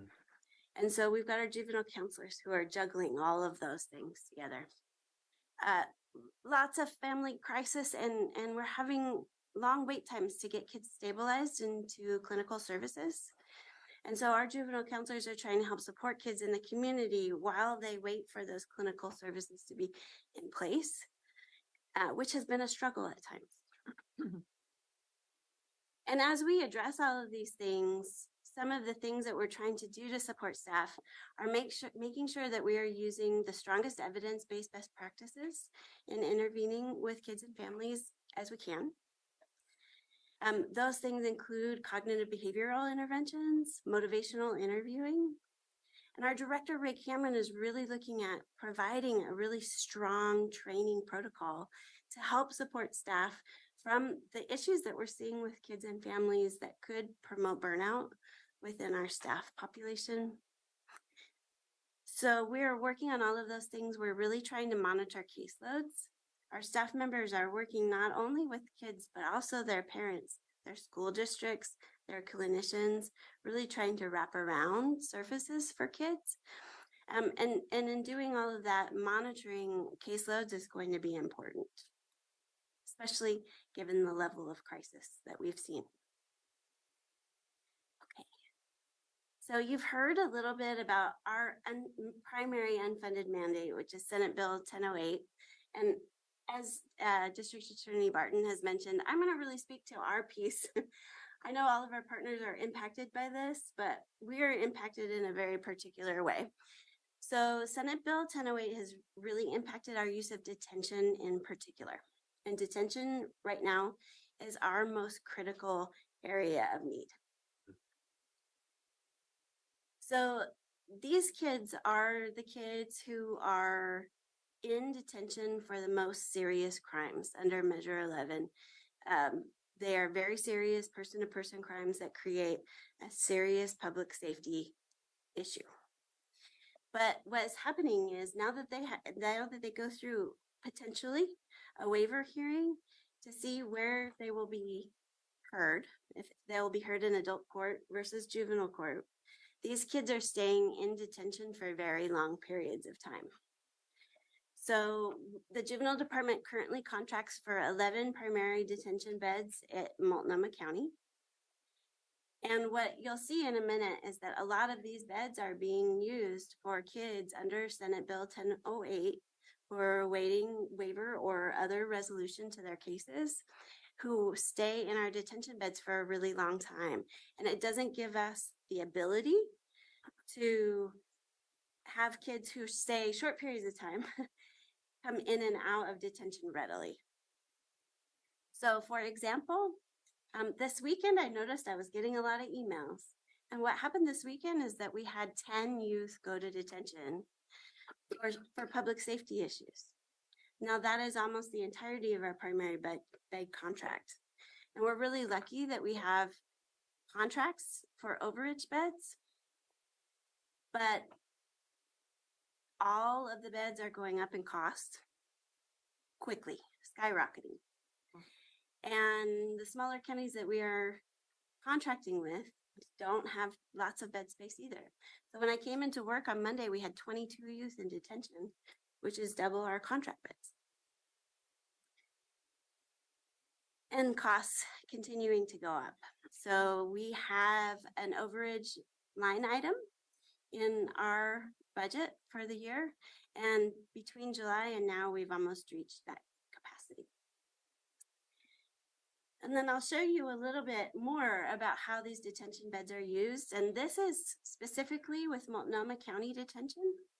The black vertical line represents where our capacity is. And you can see we go over that vertical line quite often. The red on the far left and the orange lines, those are kids who are in detention, either awaiting a waiver or otherwise under Senate Bill 1008. And those are the kids who are there for long periods of time that we just don't have a lot of leeway as far as how often they come in and out. This is our primary issue right now. As we have kids, we've had a increase in violent crimes in our community. We really try to utilize detention as a public safety resource. We don't try to use it as a way of keeping kids as punishment. We like to have kids in the community, but these are really our highest public safety risk kids. And with Senate Bill 1008, we're not seeing the ability to have kind of a regular flow of kids who go in and out fairly quickly. So it's exhausting our resources.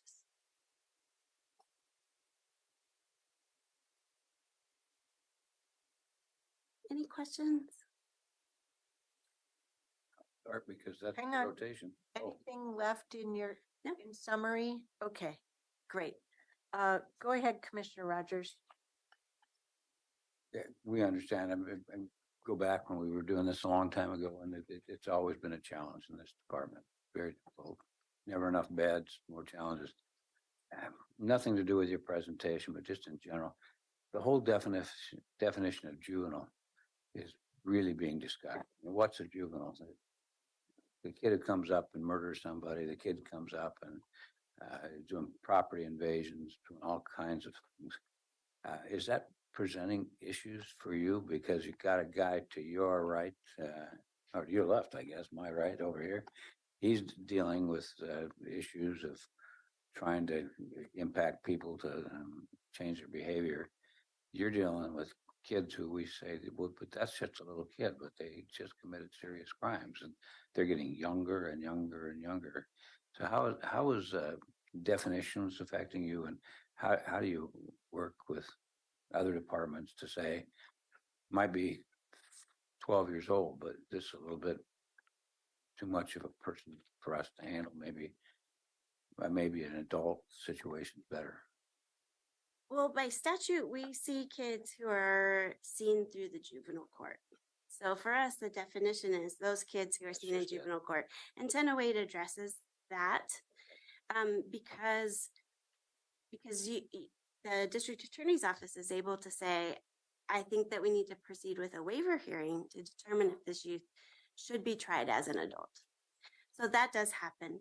Also, our system is the front end of the system, and we do have youth who are committed to the Oregon Youth Authority or committed to the state through our system with very serious crimes as well.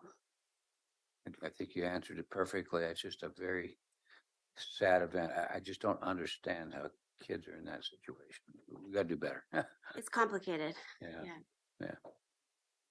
And I do want to say that we have kids who have very serious crimes in our system. One of the things that happens with 1008 is that other kids with very serious crimes do come out into the community more.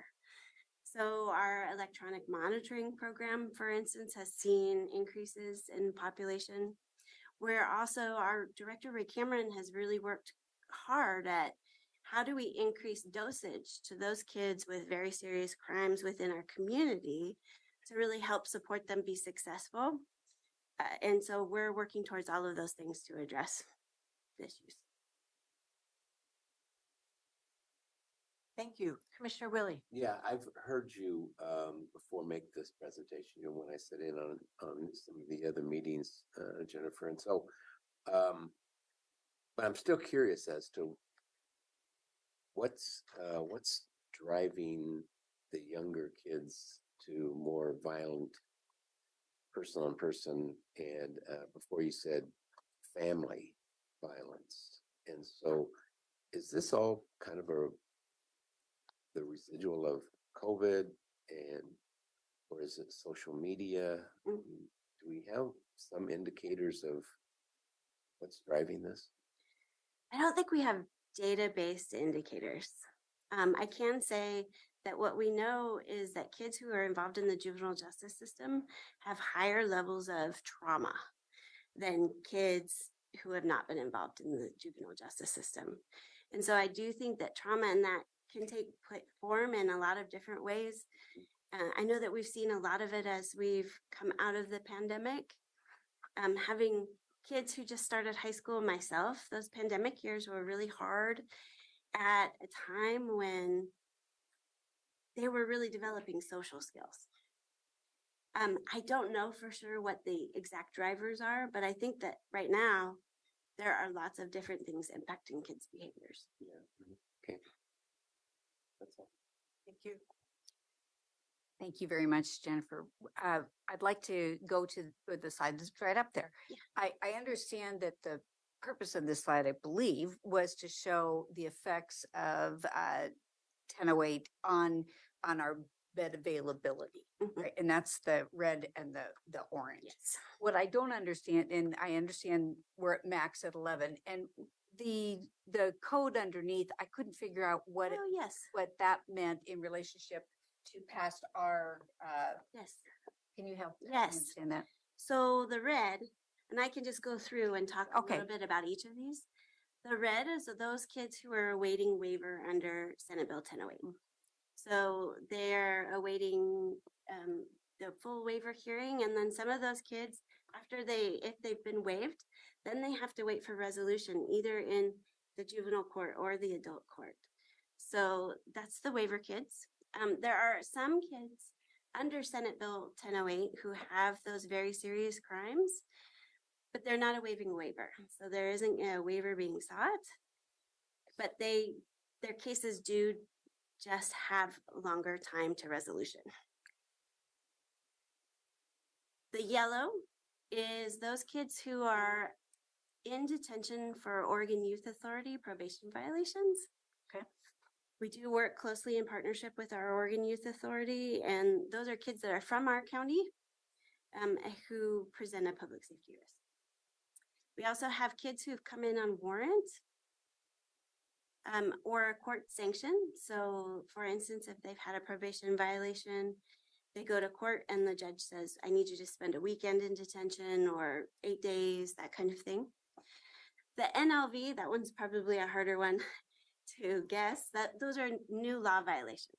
Oh. So someone's committed a new law violation in the community and law enforcement picks them up and asks us if we can detain them. Okay. The next is probation violation, new law violations. Okay. The next is probation violations that are technical, so related to their case plan. So that might be something like substance use, things like that. And then the last is violations of conditions of release. So those are kids who are not yet formalized, but they do have conditions from the court while they're waiting resolution to their case.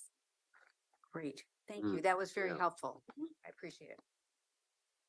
Commissioner Fye. Thank you, Chair. Jennifer, I think you had the hardest presentation, I think, because of the population that you deal with. And I appreciate some of the recognitions that you've made in terms of the population that are most impacted by the Juvenile Service Department. I don't know if you were here back in 2019 or before when this Senate bill was passed. I think I had a bill in the Salem, so I was working, and I think we were calling it youth justice reform. Is this an unintended funding that came out of this bill, or was county on the record asking for funding to the state? You remember? I don't remember the specifics. I would say this is an unintended piece of the legislation. I believe the intention was really to not streamline people under 18 into the adult system, which is where they were seen first prior.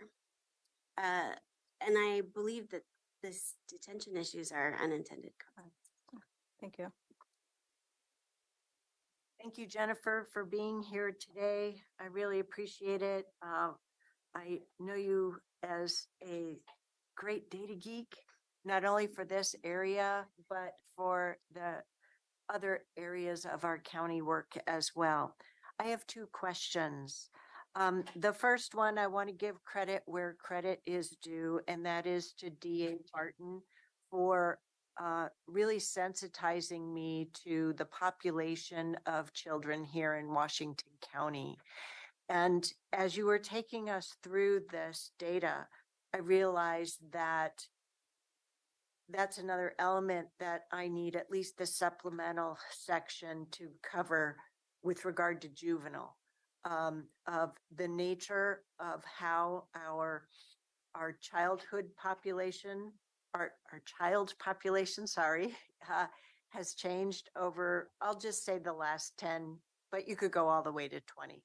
My general rule of thumb, I know there's the statutory, how long a kid is a kid, but all my nieces and nephews have gotten the Aunt Catherine talk about you're only a kid for 20 years, which is why I tend to think in terms of decades.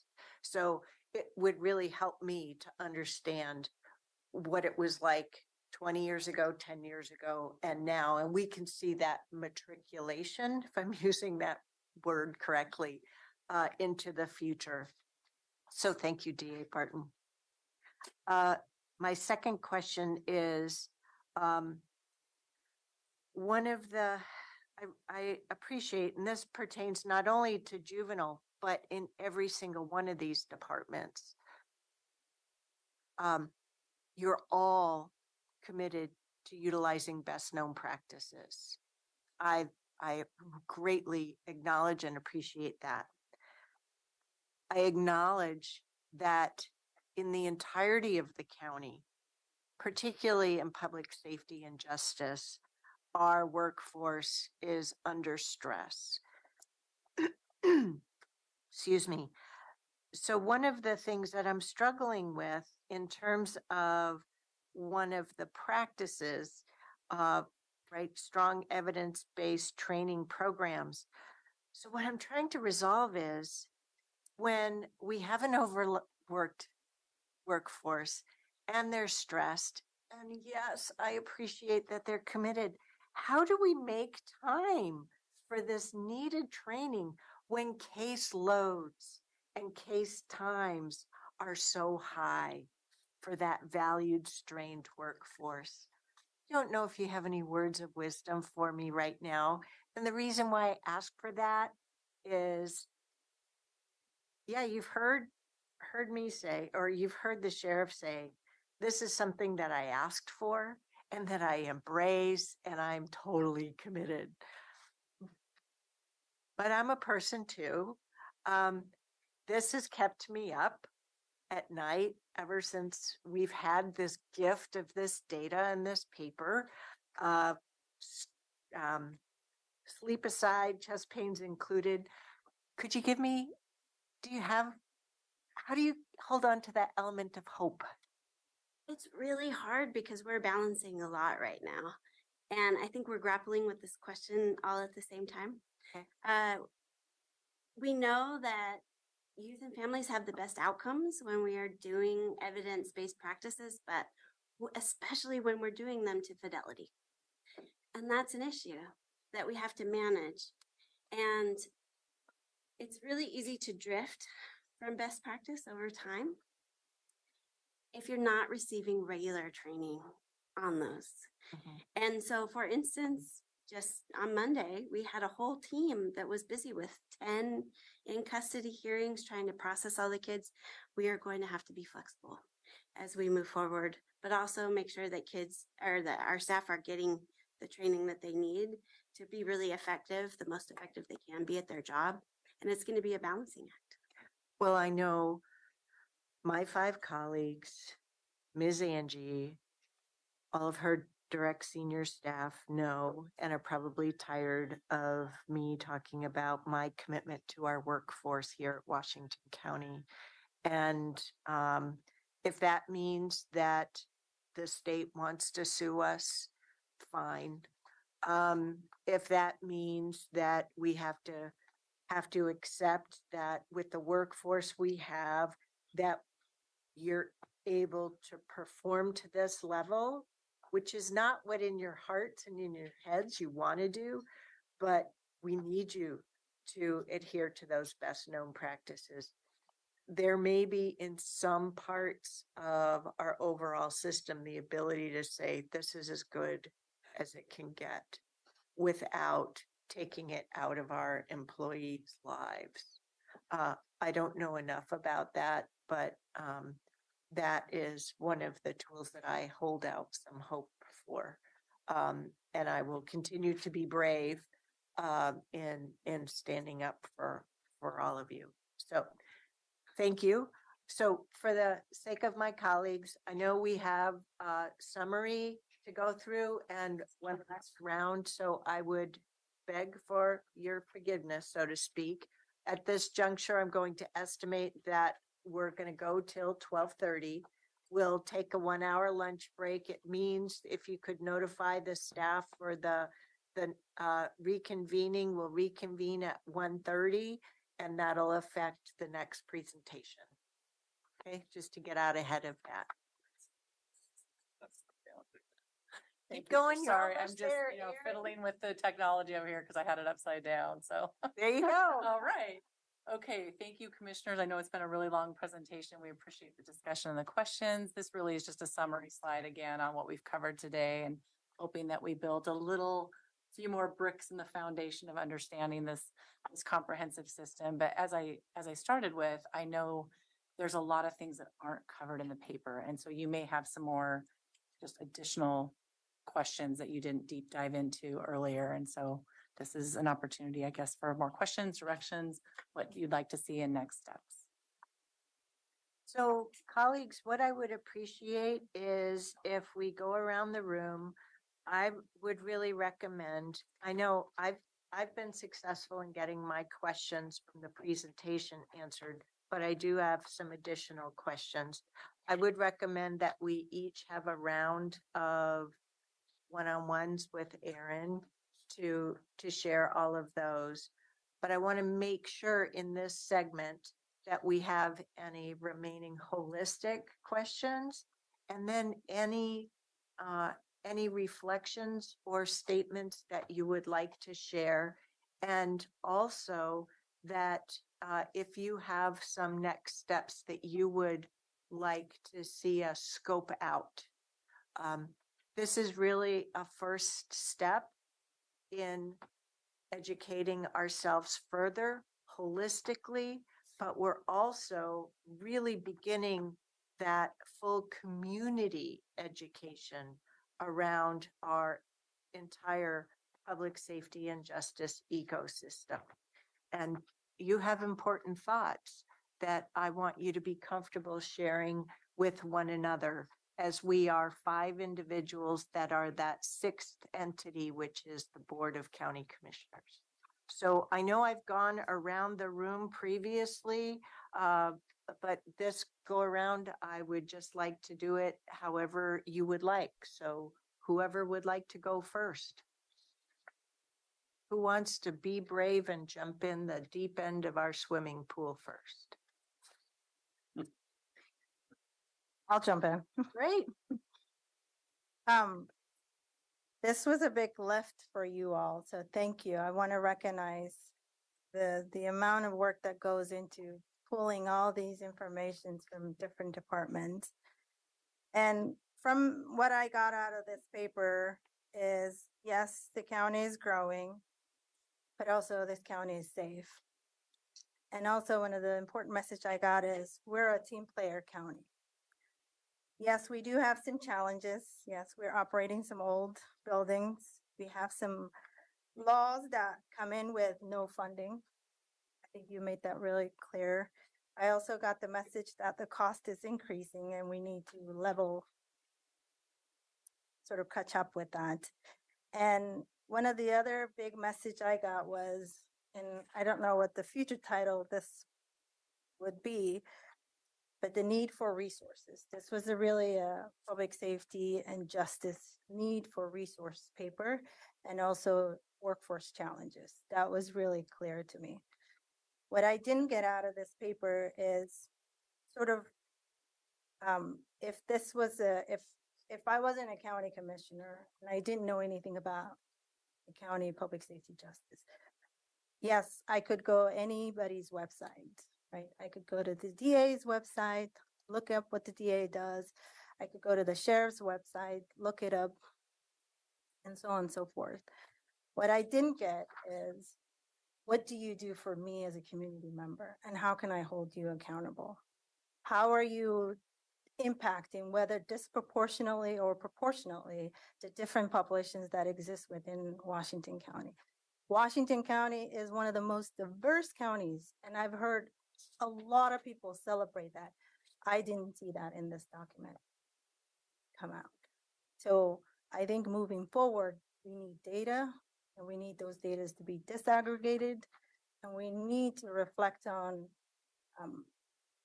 the resource challenges versus the accountability that we're building for the community.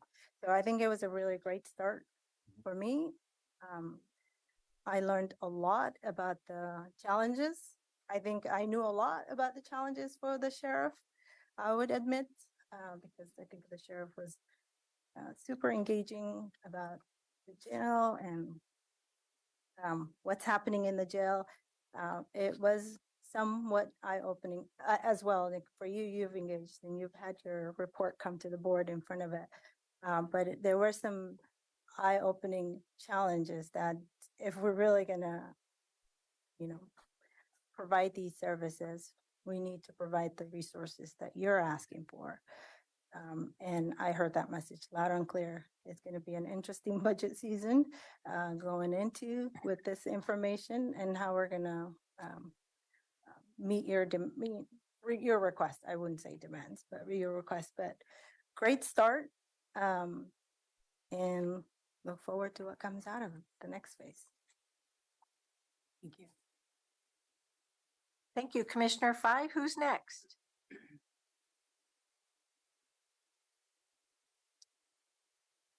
Well, I was just going to say just a ton of information. It's very good information.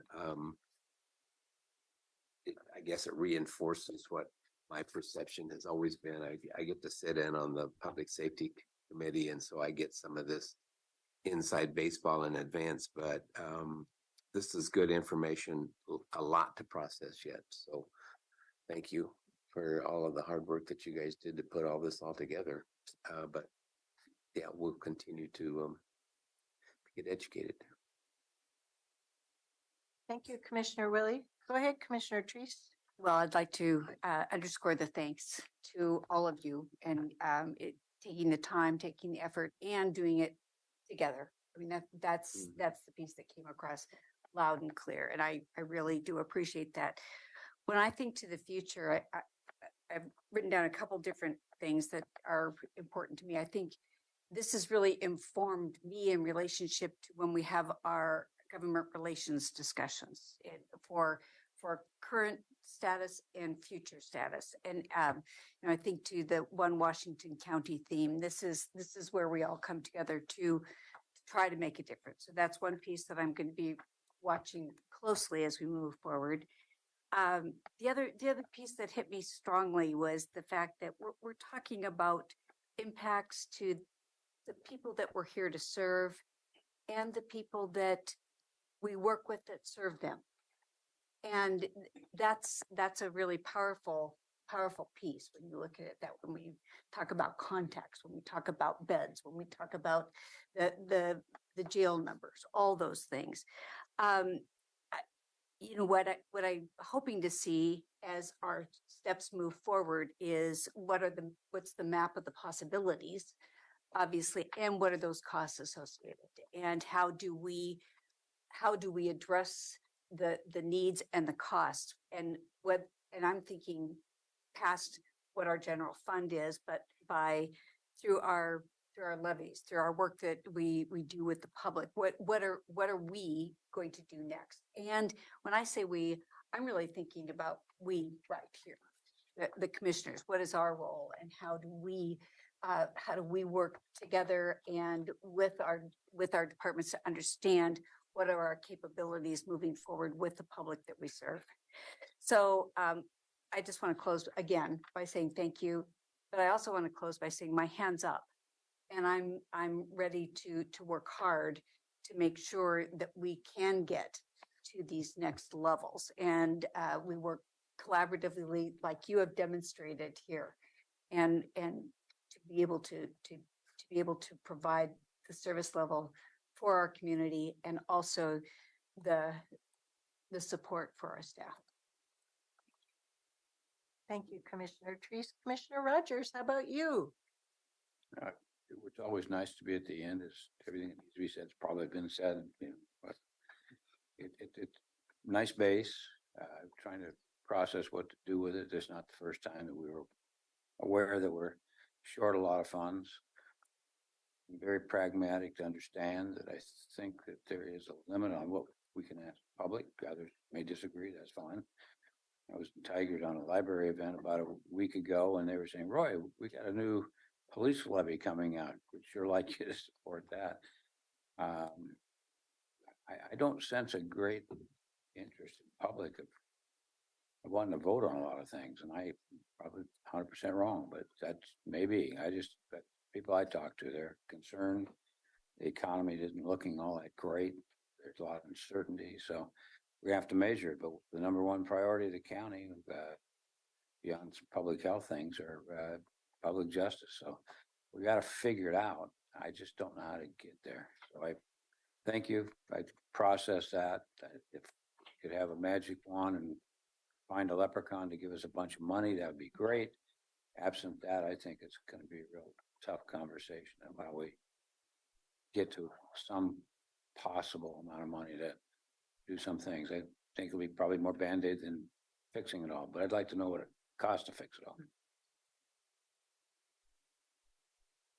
Thank you, colleagues. I appreciate your continued engagement and commitment to our public safety and justice system, and listening to one another here today. I want to start with what I hope the headline will be as a result of today, that Washington County is and will continue to be a safe community, and that our public safety and justice departments and workforce delivers for all aspects of the Washington County community each and every day.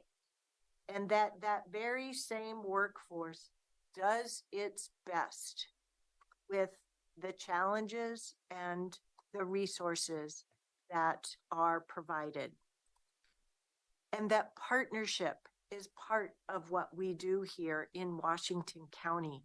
And as we face a complex landscape, we will continue to use our strengths, use our commitment, and leverage our partnership to continue to make sure this is a great community. We asked for a comprehensive view, and you have delivered. It's really hard to ask for a hard, harsh reality. And I want to thank each of you today for delivering on that challenge. You gave us what we need to hear. and what we need to embrace. And I am grateful for it. We're finally able to bring the major elements of public safety and justice together for our community and for the board's understanding.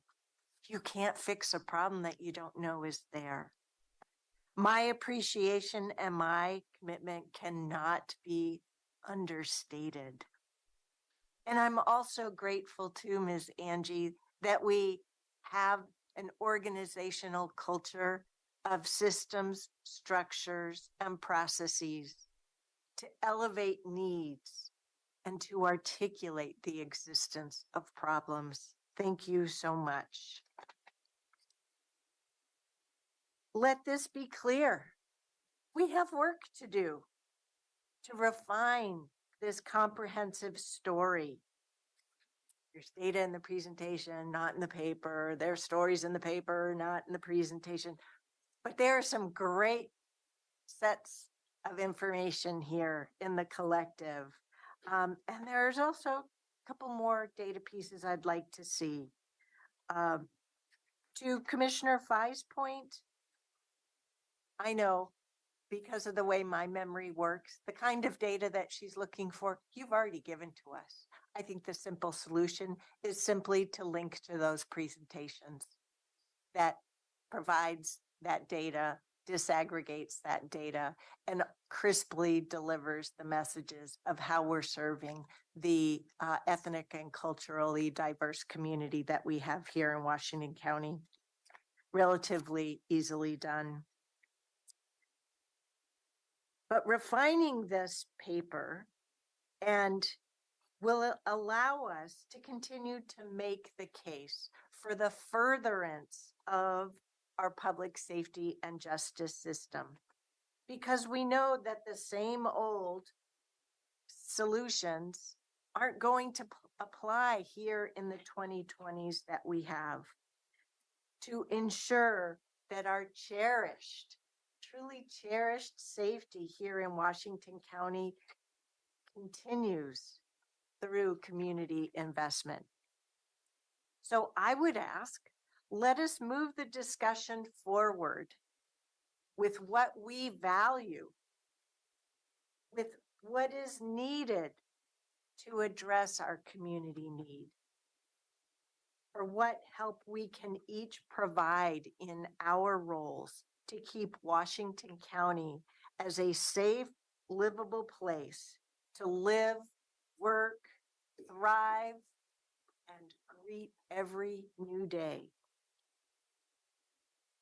So with regard to next steps, Ms. Calvert, I hope that you will be able to make some time to meet with us as individuals to further refine some of our questions and information needs.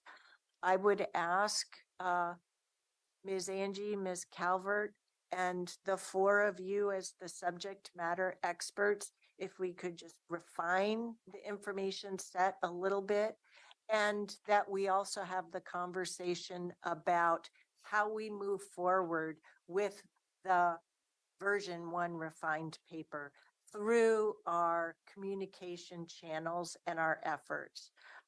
Because we each, there's the board communication and partnership through groups, elected officials, mayors, but there are also groups that each of you work with.